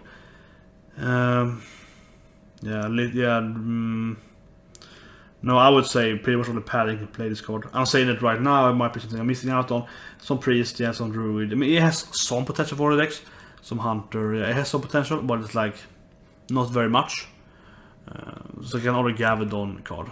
However, this card which you saw, if you play this thing, you get 3/3 with the same ability, and also the plant, another plant. That's not good enough. Why do you get more plants? But yeah. Anyway, Molten Infection. It's a pretty cool card. You play it, then you get another one. This is actually probably really good in Arena. It's hard to say. It's 4 mana, a little too expensive, but it feels like it should be really good because you can play it on turn 10 and clone your Ogre or something. If you have a kind of War Goblin for the last turn, whatever, you can buff it up. Even just buffing your Water Elemental from the turn previously, you played turn 5, it's okay. So, cloning something like a 3-drop is not good enough. So yeah, it's you know, it's okay. Yeah, it's okay. It's probably decent in Arena. As long as you clone something at like turn 4 up, it should be good enough. Usually. So you're playing 4 mana to get like a 6 mana guy, maybe on turn 7, turn 8. Yeah, or like you clone your Yeti on turn 4, play Yeti, make it another 1. That is good enough, I would say. I mean, same cost, right? So yeah, in Arena, actually, it's a pretty good card because it's kind of easy to get something better for it. Yeah. In Arena, I think it's 7 out of 10, 8 out of 10 card. Just give or take. Yeah, that's pretty good. In Constructed, it's very combo interesting. Very interesting combo cards. You can play it obviously some kind of really good Death Rattle Minion or some legendary guy. Play the Archmage Adonis. Get another one. That's nice. And you play the Old Good Ronin and so on. Yeah, pretty good card. Very interesting card. I like it. Very interesting card. This card has seen before. Bright Eyed Scout. Draw a card. Change the cost of 5. This card is horrible in Arena, but it might be good in Constructed. Things in Arena is like the Naga Siren. You play this card and you generally you will get the position where it's like you don't have that many bombs in Arena, so the chance of getting a card that costs less than 5, obviously it's set to 5, so draw a legendary at 9 mana, it's just it's not gonna happen. Yeah, it's not gonna happen, right? It's not gonna happen. But this dwarf girl here, she's probably really good at Constructed. She might be really good actually. Like seriously, she might be very good at Constructed. Because if you have a very expensive deck and you play this card, and you're like, oh yeah, whatever I draw, it costs 5 now. Oh, legendary for 9 mana, 10 mana, whatever that way. Yeah, but you see what I mean?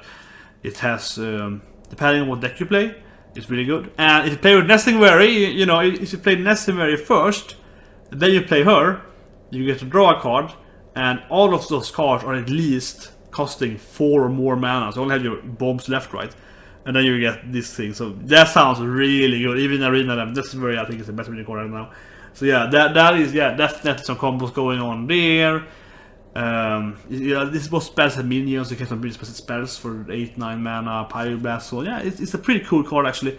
I think this card will definitely see some play. Maybe not ending up in some decks after a few months, but definitely has a very high potential to be really good in some control decks. You also get to draw a card in general, so you know, it's a pretty good card, yeah. She should actually be really good. You also, of course, think about it, she's a curve player too. You play it on turn 4, then turn 5 you play whatever you got if it's a minion. So if it's like expensive minion, it's very, very good. So yeah, she had a lot of play. But in Arena, it's just you have a lot of cheap minions, right, to kind of always curve out safely, and that's why she should be bad. And that's not necessarily so good because you will remove all the cheap shit. So yeah, you have too much bad stuff in the beginning for her to be good in Arena. But she could be good if you have a very, very slow deck in the same thing there, because then you, I mean, if you have like very expensive like Druid deck, it's very expensive. Play turn 4, then turn 5, you get the Ironbark out, pretty much one, right, because you're tempoing it so good, so. But it'll be hard. Yeah, so here's another elemental card for Mage. If he's good in the curve there, like they have the Servant of Caverns for 5 and so on. And he's adding that spell card. And this another, you know, shoot 2 damage, another fire elemental. So he gives you another like play elemental, get elemental kind of thing. Yes, the Panda or the Tall Strider stats, 5/4 for 4.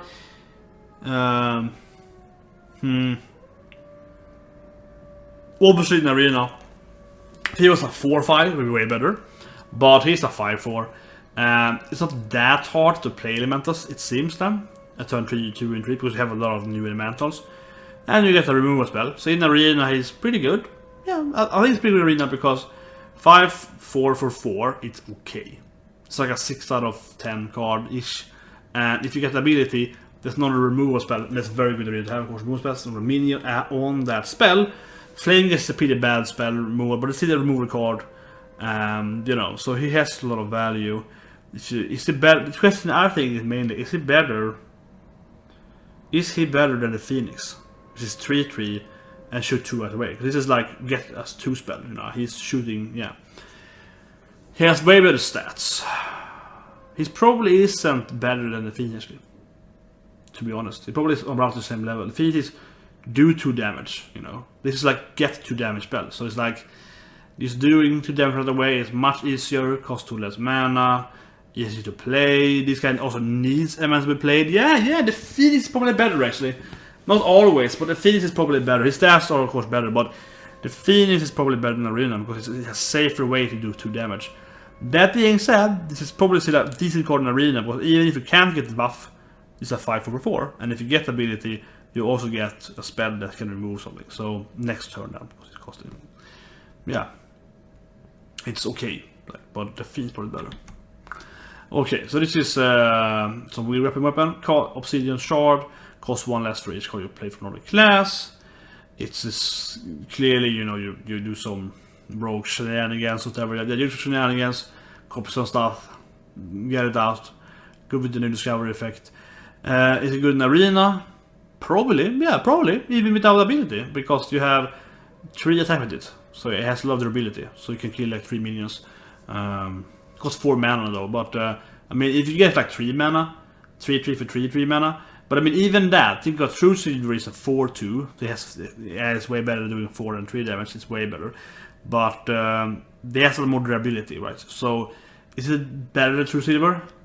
It's probably a little worse for 4 mana. I would say it's the worst, like the durability is better, right? But 3 attacks is weak, so it's probably 80% strength of True Silver at 4 mana. But if you play 1 card then from another class in Arena, it's plus ability, right? For 3 mana, then it's better. For 3 mana, 3/3, that sounds much better than True Silver. So yeah, I think it's a decent card in Arena. Even if you can't get the effect in, you should have a decent weapon. So yeah, weapons are usually good in arena. So this card, however, is really bad in arena. Well, I mean, I don't say really bad because removals are good, but things that healing yourself in arena is usually so useless, right? Usually it gives you no tempo. So this is like Stormcrack. It's called Stormcrack, but it costs 1 more mana. Because Stormcrack costs 2 mana plus Overload 1. This is 4 mana straight off, right? So this is more expensive than Stormcrack. And actually, this overloading is better because it can buff your Unbound Elemental, it can buff your Trog and so on. This uses a spell, and the healing is nothing in arena. Healing is really nothing. I like the whole it's a counter helix thing in Magic. So you do 3 damage in 3 life. Red, white hybrid cards. But yeah, it's not a very good card. But it's uncommon. I mean, are you gonna pick it in arena? Probably still, because it's removal. It does 4 damage. You can kill most stuff. It's not the worst card ever. I mean, it's a removal card, so you're gonna pick it usually over most stuff because you want to just remove the stuff. If you have spell damage, you can kill Yeti and so on. Yeah, so it means like, okay, they probably should pick it in arena most of the time. But is it good? No, not really. It's a bad removal spell. Is it better than Lightning Bolt? No, Lightning Bolt is much better. Is it better than Stormcrack? No, not really either. So it's like you rather pick Crack, Stormcrack, Lightning Bolt, Lava Burst. Well, Lava Burst is pretty shady in arena, but yeah, but it does 5 damage. You probably will pick Jade. I think is much better. Obviously, it does 4 damage, 4 mana, get a 1/1 or better in arena. So I mean, yeah, this card it's probably one of the worst removal cards in the game for Shaman, but it's still a removal card. So it's probably better than like a 3/2 minion, you know, if you have no minions. So it's probably playable, but the Inconstructor then it's probably crap. Take 4 life there. It's not good enough, and again, the Inconstructor you can actually have the older spells are much better. So it's a very crappy card. This card, however, is really good. Yeah, this card is really good in arena. It's like a 3/6 for taunt for 5. So that's comparable to the Cthulhu Cultist guy, roughly. It's like a Fen Creeper, of course. I think about it exactly. Yeah, it's a Fen Creeper. That's good enough, I guess, to play in arena. Not very good, but it's okay. And you do get the 6. So actually, we can see some of the later warrior cards. Some of these new warrior cards now, they're coming in very expensive, but actually all very, very good actually. So warrior are getting some really good new cards here for arena. This card is very good, right? You get a 3/6. I don't know the cost of it, but I think it's confirmed by Bam Rod in the stream. I think it said it costs also 5 mana, like 6 for 5 taunt. So it's that is really good. But even if it costs like 7 or so, which is good enough, like a 3/6, and then you get like a Bog Creeper. Bog Creeper is very, very good in arena. This is giving you on the Bog Creeper later on, right? 3/6 for 5 is like 1 more mana than a Mortal Elemental, but it has taunt. That's not really worth it, but obviously that is very good. So yeah, should be a really good card in arena. Should be really good. It's still good Inconstructor though. Probably not very good, but it's like obviously with that taunt deck for warriors. This gives you 2 taunt cards, so you, as I mentioned earlier, it's like the 1/4, 2 taunt cards. Yeah, so you get the taunt quest done. So yeah, for warrior you will play it in the quest deck, absolutely. Otherwise you probably won't play it, but in arena it should be having a lot of value. Then you have the new, this is the elemental priest elemental, because you have Pyros for mage, you have Kalimidos for shaman.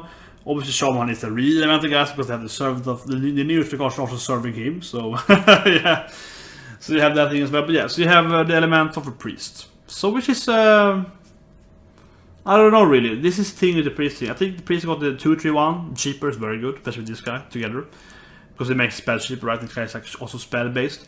So it's kind of hard to say, but it is like good enough because his stats are pretty bad for 5 mana. 3 for 5 is bad. So in the arena it's pretty bad, right? But if you play a spell, you do get, a new free spells. So for example, then you play the 2/3, they use your cheaper spells, right? You coin this guy turn 4, for example, right? And then you have Power Shield in your hand that costs 0 now because you have a 2/3 alive. In this situation, this buff him is a 3/7.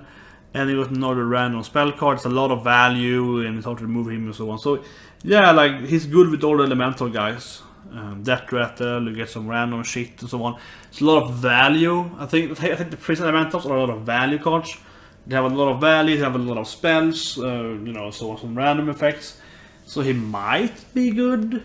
He might be good. I think this is the hard elemental to say if it's good or not. It's very hard to say. You have to see kind of all decks together, all the cards and so on. And in Arena, his stats are too weak. It's not really gonna give you anything, and you need to play, you know, some of the spells. So yeah, he's not very good there. He looks to be the weakest elemental, I think. But I might be wrong. I'm gonna try playing it. I mean, I can see some combos going on, especially with the guy that makes the radiance so everything is shaper right. That's gonna be good enough. You can obviously, if you play like Servant of Caliminos, you're gonna find this guy a lot because he's an elemental priest. If you're priest, that's good in your generally okay in Arena and so on. But still though, again then, like Servant of Caliminos is much better for Shaman because you can find Caliminos, you can find Fire Elemental, you can find Earth Elemental. They're all really good. In this case, like, yeah, so yeah. Then you have this thing, Sudden Genesis. Yeah, you just copy your minion, guys. It's kind of like, is it called Blood Ritual, right? Blood Ritual. So you get a copy through your hand. This instead is giving you to the board. It's much better, much better for 3 mana. I don't know. It's like this is probably decent in Arena. If you trade something and you don't die, you get a copy. Yeah, it's probably hard to get, especially. Blood Ritual isn't a good Arena either. This is much better tempo though, so it's like it might be really good, but it's probably okay, like 5, 4, 10, yeah, not that good. You have like Gorehound on Epic, so it's much better cards available for Warrior. In a Extractor, it might be really cool, but I know how hard it was to play Blood Ritual. So tried that way back with the Enrage thing, and it was very hard. However, sure, if you play Extractor, you can do like Whirlwind and then do this thing right away, and you combo, you get like 6/6 guys out, you know, 6/5, 6/6 and then clone them. So yeah, in Constructed you might have the cool combos going on with it, but it's gonna be very hard to do it in Arena. Then this card has Bitter Tide Hydra, looks really cool art, I like it. Very nice, yeah, I like the face look at those left in, it's really nice. Yeah, this is a really cool card. This is actually a really cool card actually for Arena. Very nice card for Arena. This is absolutely one of the best cards I've seen actually in set for Arena. Absolutely, very good card in Arena. Probably the best epic card I've seen in Arena for Arena on this set. Yeah, absolutely. So it's an 8/8 for 5. Okay, that's cool. And it's a beast, better for Hunter and Druid and so on. And it's does damage to your face, which really doesn't matter, right? If you hit you in the face in Arena, it's like whatever. You know, it's only a Warlock, then kind of risky. But if you're like a Paladin, example, play this guy. It's gonna be great. So 8/8 when you take like, maybe you lose, you know, like 6 life or 9 life on it, but it's definitely worth it. It's very hard to die in Arena, pure long, you know, losing life, right? Except some kind of face hunter, face bench or whatever. Very hard to lose on life losing. So taking a few damage to your face, maybe like 6 or 9 damage, is probably absolutely fine. Because it gives you really high tempo. And it's very good with Hunter then, because you can like hand most on. And also if you clone, if you Druid, it's a little risky with life. But yeah, it's like... However though, yeah, this is a really cool card, because it's very risky, because if you play something like an Arcane Barrage, it's like 1/1/1, you're gonna die from it, right? So it's very, it could be very risky in Constructed. The Constructor, I don't know if it's a big minion with some risk to it. Lesser risk than Fellreaver, but it's still like a risk. It definitely gets to play, I think. Constructed in some decks, maybe it's not good enough, but you know, we will see. It's very interesting, because Fellreaver was kind of same thing, it loses 3 cards, but it's much worse than 3 life though. So yeah, but in Arena it looks very good actually. It looks very good, because it's losing life, it doesn't really matter to you. And if they have hit maybe like 2 minions, there's only 6 life, that's absolutely good enough. If you have to remove it, yeah, they remove it, you know. They will polymorph it, whatever, you lose no life. So there's like a 5-drop hex it, yeah, you force hex out, and then you can play an ogre next turn with no drawback. So in Arena it looks very good actually. And again, I say it again, it's a beast card, and I've said it every damn review that hunters are good in Arena already, and all these like beast, and yeah, okay, you're gonna houndmask this guy, I guess, 10th, I don't know, but you mean right? It just goes worse and worse. It's so good hunters in Arena. Very good card, not a beast. I don't know. It's a decent card actually. Yeah, decent card. 4/7 with taunt. That's pretty good. It's like a little better than Fan Creeper, yeah. But hits much harder, yeah. Why not? Pretty good card. You need to have 2 minions out though, so it's better for like Shaman and Paladin and so on. Obviously, but it's actually pretty good actually. Yeah, actually a really good card for Shaman and Paladin. It's quite easy to have 2 minions out. Even play this guy late game at turn 10. It's pretty good now. Like you play summon a 1/1, play this guy, he has more than minion alive, get a 4/7 and also 1/1 for 7. That is okay. So it's like, yeah, why not? It's a beast card again there, but it doesn't matter so much because it's, well, okay, actually it's pretty good for Hunter because there are small minions sometimes, but not often. So yeah. And even if you don't get the taunt, 4/7 for 5. That's like a Yeti with 2 more life points for 5, 1 more mana. Is that good enough for Arena? That is okay for Arena. Is it better than the Ogre? No, Orc, I mean, sorry, the Orc. The Pit Fighter. She is a 5/6, so they have... Nah, she has 1 more attack less. She has the same value as stats, and having more life is usually better. So, and Pit Fighter is okay in Arena. This is probably... I mean, yeah, this is definitely better than Pit Fighter, absolutely, because Pit Fighter is okay. These stats are maybe, actually, 6 life is good enough instead of 7 life, so Pit Fighter might be better on like a plain board, but if you get taunt as well, and 4/7 with high life, that actually is pretty good actually. So like, yeah, this is like a Pit. I would say this Destiny is probably roughly the same equal as Pit Fighter in level, you know, in invert level without the battle cry. 4/7 versus 5/6 is probably like almost the same in strength, and then having this thing as well and being beast. So yeah, it's like it's probably like a 6/7 out of card. Not the best card ever, but you know, it's a pretty good card. So oh yeah, I love this card. I love the Tar cards. We can see a Warrior card later on, so it's even better. But all of them are really good.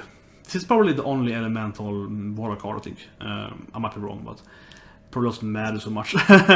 Yeah, but it's you said all elemental is very good. You know, it's a 4/7. However, though, it's worse than other cards. So it's really to look at it. It's pretty good. Like, it's like a 4/7, you know, during their turn, which is good. But it's just this card. It's like, yeah, it's nesting rock, but it always has taunt. These cards are so similar. Yeah, it's just this card is the same thing, right? It also has taunts on your turn, so it's strong on their turns. Strong on your turn, you can attack. This guy has not have taunt, but has the attack ability instead, and stop that has taunt. So it's like, who's the best one? I probably said this card is the better one because taunt is very overrated in Arena. It's not very good. So I rather have 3+ attack always, and then have taunt sometimes, than always having taunt but can't attack during my turn. So this card is actually not that good, right? It's gonna be that thing. That being said, though, this is still a 4/7 with taunt during their turn, which is good. Like as I just mentioned with the beast thing, this is still a good thing. You sit with it and you wait for them to attack you. So like this is a pretty good card. But not super good. But it's like common and water card, push pick sometimes. Yeah, then we have this thing, feeding, another water card. This is good enough. This is a lot of Jade Lightning over it. Yeah, this is probably pretty good actually. It's like, the question is now, is it too expensive? It's not very good, because obviously, deal 3 damage, that's a 2 mana spell card. So you're paying 5 mana to do a 2 mana thing, and getting 3 1/1s. Getting 3 1/1s is also a 2 mana thing. You can get 2 1/1s for 1 mana. So getting 3 1/1s, that's like a 2 mana thing. So you're paying 5 mana to do a 4 mana play, but it's bundled up, right? So it's only 1 card instead of 2 cards. It's a little better, so I guess it's worth 1 mana. So it's about worth it, but not really. But it is a removal spell though. So again, as with the healing wave kind of thing, it is a removal spell. You are gonna remove stuff with it, and you get some small stuff, and it can survive. It's not like what's it called now again? Bane summoning. What's it called? The 2 damage spell for Warlock for 5 mana, and it's like if you kill it, you get a random minion. This is probably better than that. You do 1 more damage, and you get 3 1/1s, which is, well, I probably not worth it because the other thing can randomize some really sick stuff in Arena. If there's like a flame imp, that's probably worse than 3 1/1s, but it's like, you know. So yeah, that's probably worse, but it does 1 more damage though, and you have to kill it. So you can do this and then hit something or whatever, if you want to do that for whatever reason. So yeah, it's okay. Like, it's good. Except though, probably really crappy though. Except it sounds really crappy. It might be good to kind of really slow control deck when you want to have just more minions, but it's not really bad. Maybe some Soul. I don't think so. It sounds horrible. But in Arena, it's okay. It's removable. We got 6 mana drops now. We have the Ornery Direhorn, which I think is a really good card, honestly. I think this is a really good card, actually. As I said earlier, Warrior card actually has a lot of good high-cost minion on the Warrior. This is a 5/5 for 6. So that is 1 less attack than Ogre and 2 less life. However, though, as we know, Adapt can give you like +++1. That's a 6/6. There's 1 less than with Taunt than Ogre. That is way better than Ogre. That's actually way better than Ogre. Think of this: a 6/6 with Taunt, or 6/7 without Taunt. Yes, Taunt isn't like super good, but for 1 life at that level, not like a 2/2 with Taunt, but like a 6 with Taunt for 1 level, you can trade most stuff and survive, or like just get most stuff on it, right? That is pretty good, and also has Taunt, and that's like worst case scenario. I guess 8/5 with Taunt is the worst case scenario, but and then you have all the stuff like being immune to spells. 6 Taunt with immune to spells, you know, that's always good.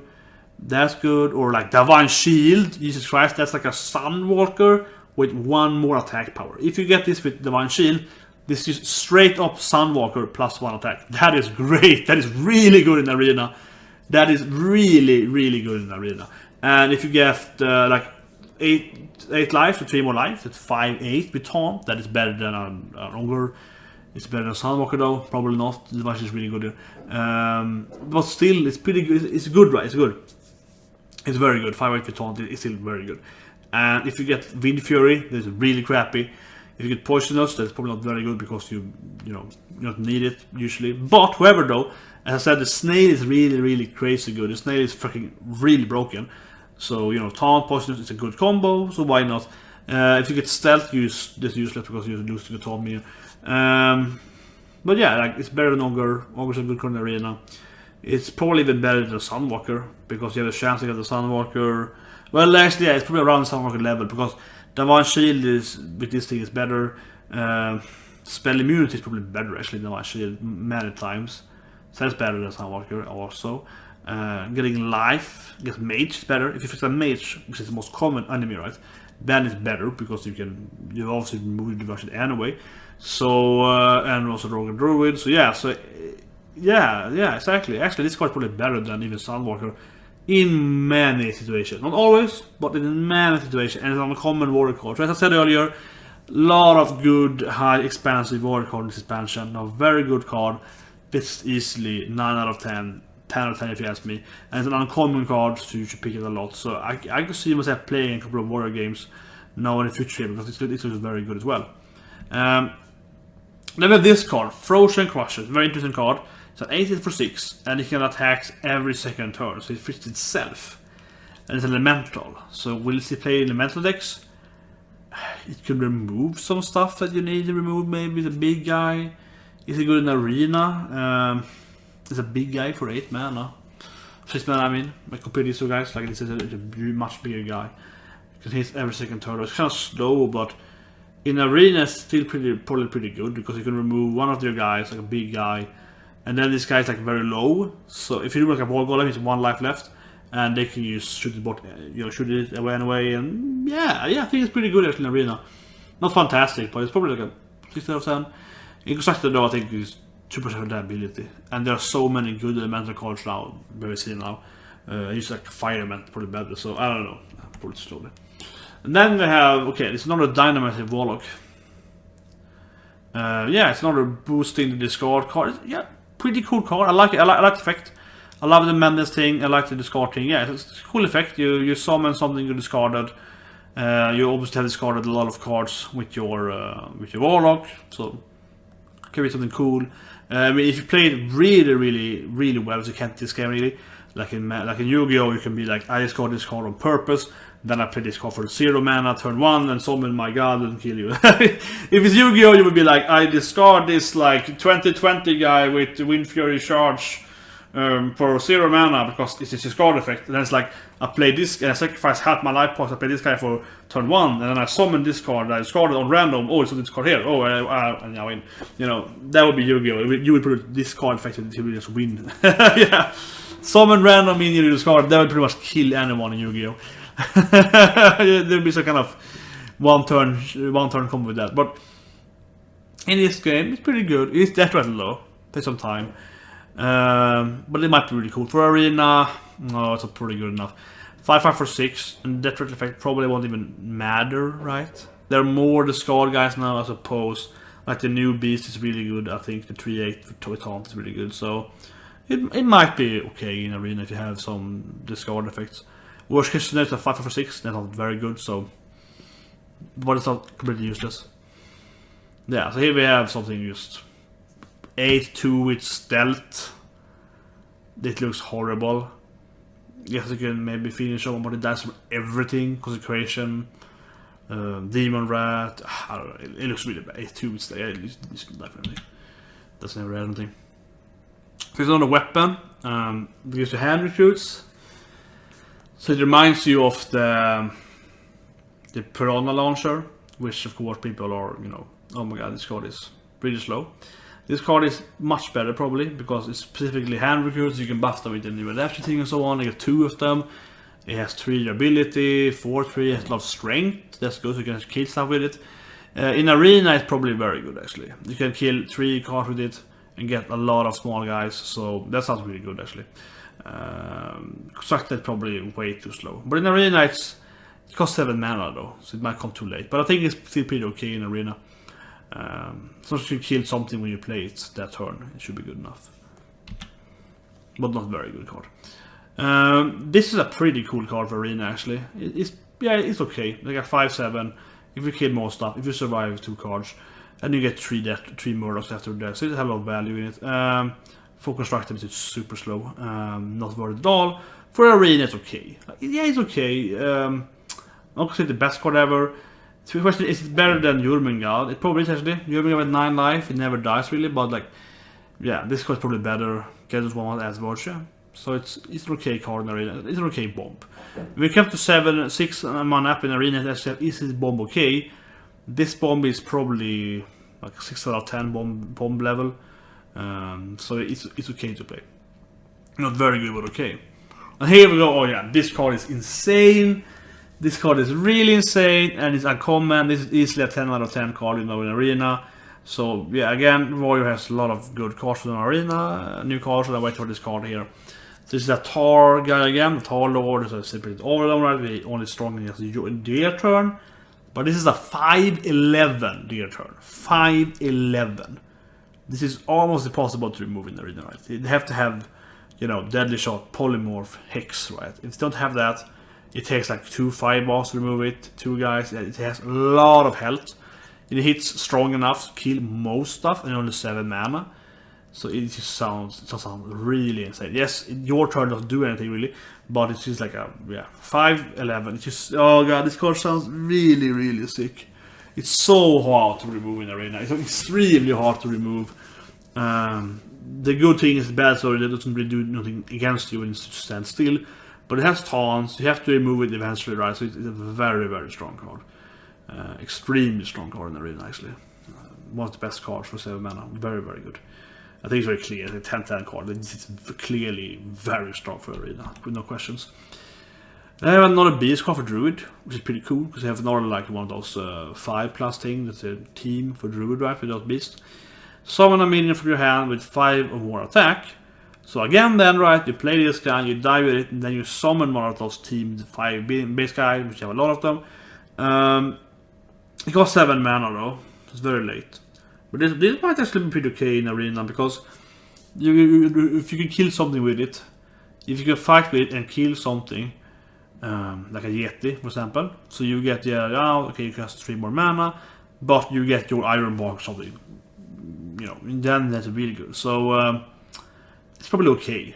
But will I play this over like Keeper of Lore or Keeper of the other guy, War of the Ancient? Isn't the War? I mean, isn't the War? No, probably not, right? For same 7 mana. So which is epic, right? So it's like you probably play it, but you aren't like super excited about it. It's like, yeah, it's okay. It's okay. In the deck though, it might be really good because you're playing expensive guys. It's a 5 to get the quest, and you summon something like legendary guy out. You get your whatever new legendary, the 12 Fab legendary, for example, can be played with this thing, and that is good load. 12 legendary is horrible, right? But if you get it out with this thing, so you coin this guy, you innovate this guy turn 5, you dive it at turn 6, you get the 12 Fab after they can't remove. That sounds amazing. You clone it, yeah. So it definitely has some possibilities in that deck, but otherwise it's pretty good. And then we have this guy, which is like a no elemental Wild Fury. He's much better than the Harpy because it's so low life points. So it's like 3 more life points for 1 mana. That is worth it. But yeah, 4/8. Is, you know, we have Blaze Caller for like shoots 5 damage for 7, which is much better 6/6. Doesn't look good enough for the elemental decks. It's probably crap because they have so much better cards at 7 or 8 mana and so on. And for Arena, it's like 4/8 for 7. You have. He hits twice though, but he has to hit something twice also. So you die with 8 life, so probably not good enough. Pretty bad card. Then you have, it's the only Dragon, I think. Only Dragon. Was it Drake the first? Only Drake, yeah, only Dragon. It's pretty cool. It's like, I guess, Demon Rats or Small Hellfire, whatever, with taunt and high health. So it's very anti-aggro, comes very late though. So I don't know if we see any play actually in in Constructor, because it mainly counters aggro, right? And you're playing like a cheap deck, or I mean a special deck, and has high health and taunt set. So yeah, but it's like 8 mana play, so probably not. It's probably actually better with like Priest, like, you know, I mean a current Dragon Priest. And you throw this guy in, he's like another, you know, Shieldwind Drake, right? But it's like just right away, it has a lot of life points. It's probably the best deal actually. It's a kind of current dragon deck, probably Dragon Priest. It's probably where you actually can see play. It's pretty good there. In Constructed, it's like, in Arena, it's, yeah, heal your stuff, kills their small guys, kill the totems. It's okay in Arena. It's okay, not fantastic. It's okay, if you ask me. It's pretty weak there for 8 mana, yeah. Well, you can see it like it does 2 damage to the opponent minion, and then hit for 4, so it's like doing 6 damage to 1 minion. So it's like a 60 out, you would survive it. I guess it's okay, but 8 mana though, it costs like 6 mana. I feel like it should be cheaper, yeah. I feel like it should be cheaper. It's actually too expensive for this effect, I think. This card is cool. It's like the legendary card, but it can't attack heroes after the first turn. So it has charge 7/7 for 8. It's a beast. It's good in Arena because you can you're out and kill something with it, and the next time you can attack them, or you probably get like 2 cards with it in Arena, right? It's like a war golem with charge for 1 more mana, definitely worth it. But is it good in Constructed? Probably not. It has impact because you get out to kill something with it. But yeah, I don't know. But in Arena, it's pretty good. Like, yeah, you will kill 1 minion. That has to remove it for you, and go for face the Arena. It's just never worth it. Except you have a hunter, so yeah. And it's a beast, so it's better for yeah. It feels like but if you clone it with a druid, you get a charge guy. That's pretty cool actually. Yeah. Seems like a decent card for Arena and not playable at all otherwise. Then we have this card. Yeah, this card is really strong in Arena. I think Free from Amber. So what you do is that you discover a minion, right, and you summon it. So you actually get the card out as well. So you play 8 mana and you get the card that costs 8 mana. So worst case scenario, you get, you know, pretty much an 8 for 8 kind of thing, right? Doesn't really exist, but you get the mean, right? And also 8 or more. So you get like a Giant. You can roll 8 so that's pretty much what you get. Or you get some kind of legendary. You can get, you know, some other Deathwing for 10 mana. Yeah, so it's pretty good. Like in Arena, this is a very good card. I think this is probably a 10 out of 10 card in Arena. Seriously, this is probably one of the best cards actually in Arena in this set. Definitely the best priest card, I would say, because an 8/8 for 8 in Arena, that is like okay, but you will get something probably much better than this. You will get something this 8 or better, right? So you will get something 9, a lot of legendaries. So you will get something for 10 like Deathwing. So I mentioned both Deathwing cards. I'm thinking like, see, Confessus and Velen, they both cost 7 though, so you can't get your legendaries for priest, but you can get pretty much. You pretty much will get the legendary, right? You get the shredder. It's like in arena you can discover every card, right? So you pretty much get a shredder or Gruul or something, and basically this is like pay 8 mana, get a legendary or a giant, right? And there is an 8 mana card for. So worst case scenario, you are gonna get an 8/8 for 8 here, which is completely fine in arena. That's the worst case. And in every other case, you pretty much get some kind of legendary for 8 to 10 mana. So yeah, this card actually looks really, really strong in arena. Yes, it's a slow card, an 8 mana drop card, but you want to have a few bombs in arena to win. You want to have like 3 to 7 bombs depending on your deck, or more maybe. But you want to have a few bombs, right, so you can win the late game. And you're a priest, so you definitely want to have a few bombs, because you're going to have a late game deck, right? When you play priest in arena, you very rarely do you want to try to win in early game. You want to just live to late game so you can play your mid or late game cards and win the actual bomb fights, because you can heal them. Yeah, this is giving you a bomb card, but usually much better than what you're paying for. So I have a hard time seeing this being a bad card. Like there are, I'm trying to think here, but basically, yeah, Onyxa and Nefaria and also 8. Yeah. You're gonna get an 8/8 for 8 or better. Like that is how it is in this thing. You cannot get pretty much a worse card than 8/8 for 8 here. The armors are non-existing. Yeah, I can't even think. I think I'm thinking about pretty much.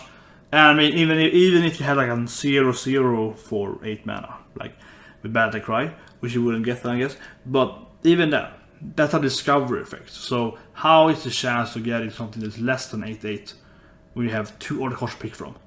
That is 0.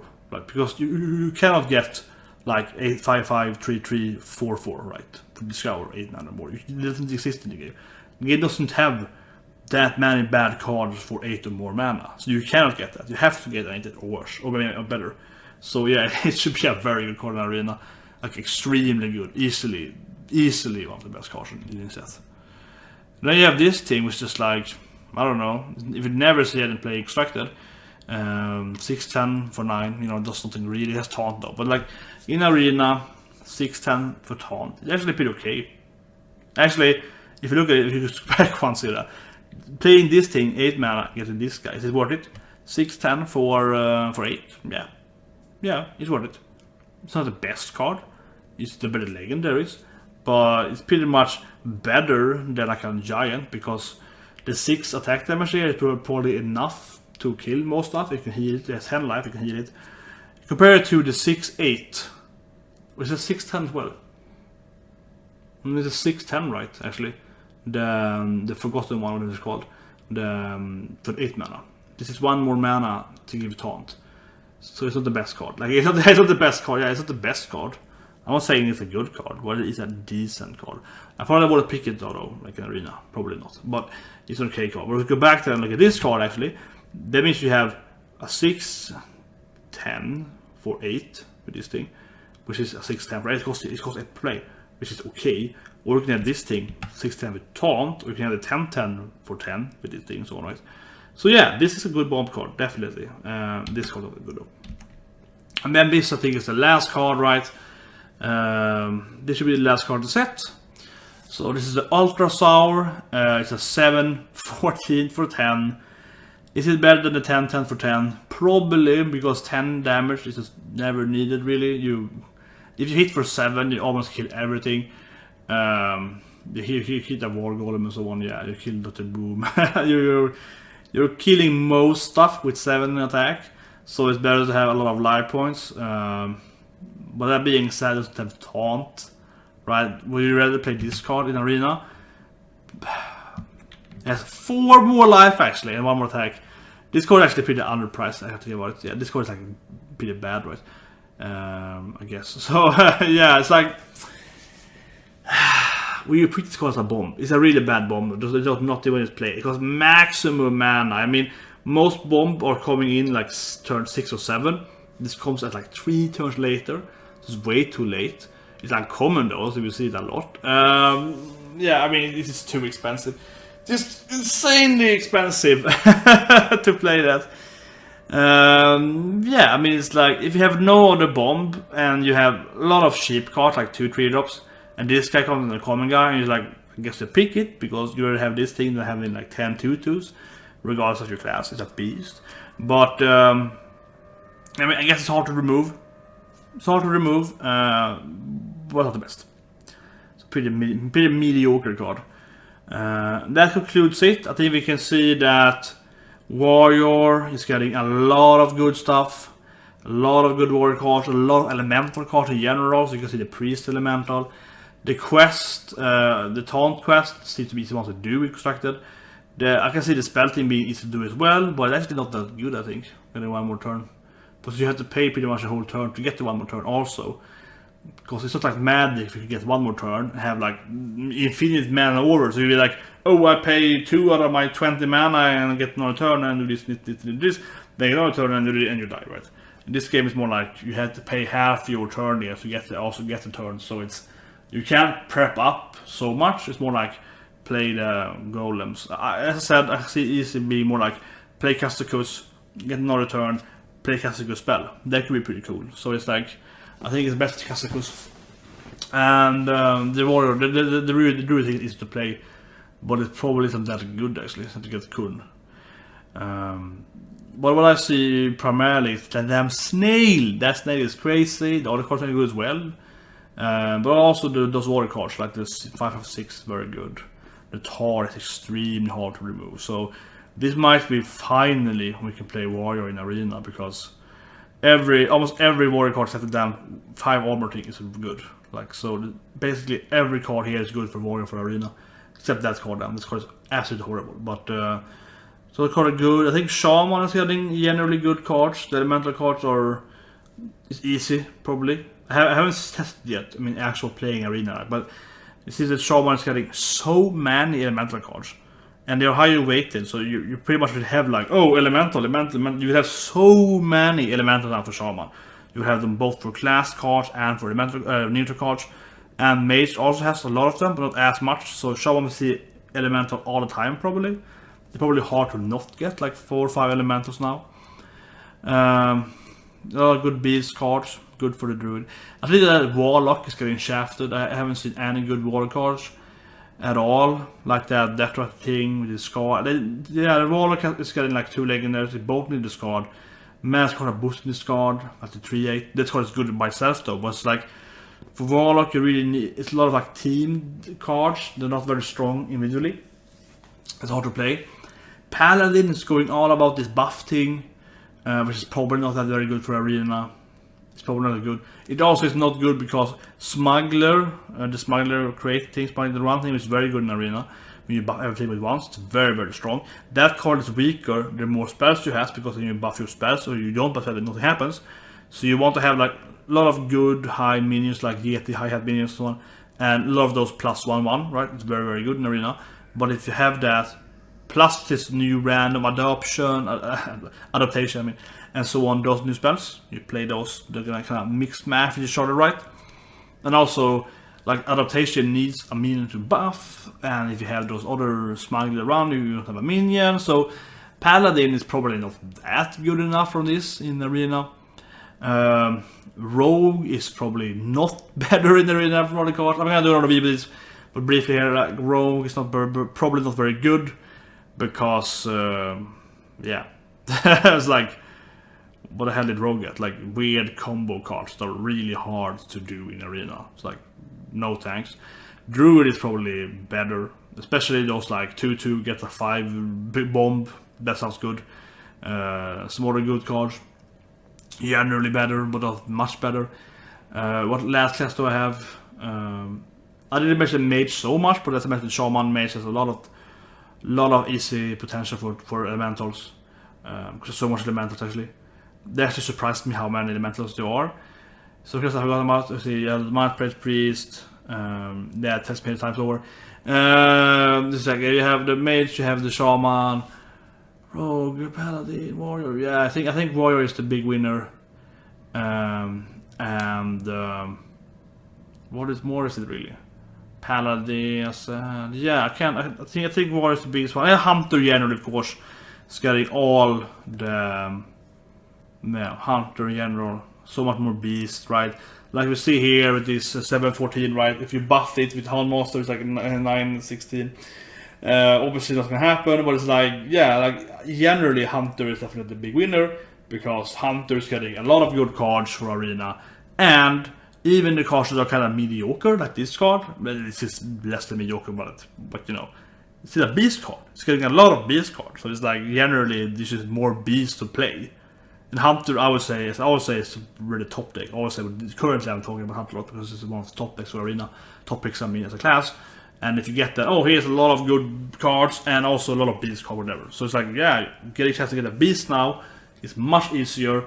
So, you know, both these two decks cards are beast, yeah. So Hunter is definitely the biggest winner of Un'Goro, which everyone could guess, right? But it feels kind of weird actually how there are so many good beasts actually, both for Hunter himself and for Neo Trolls.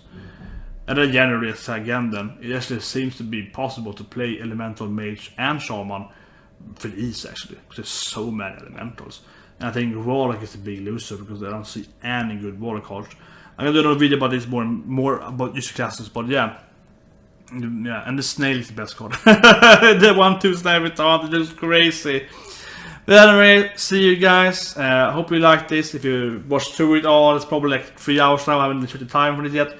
But yeah, a lot of interesting cards here. Some really crappy cards because it's filling out. That's about it.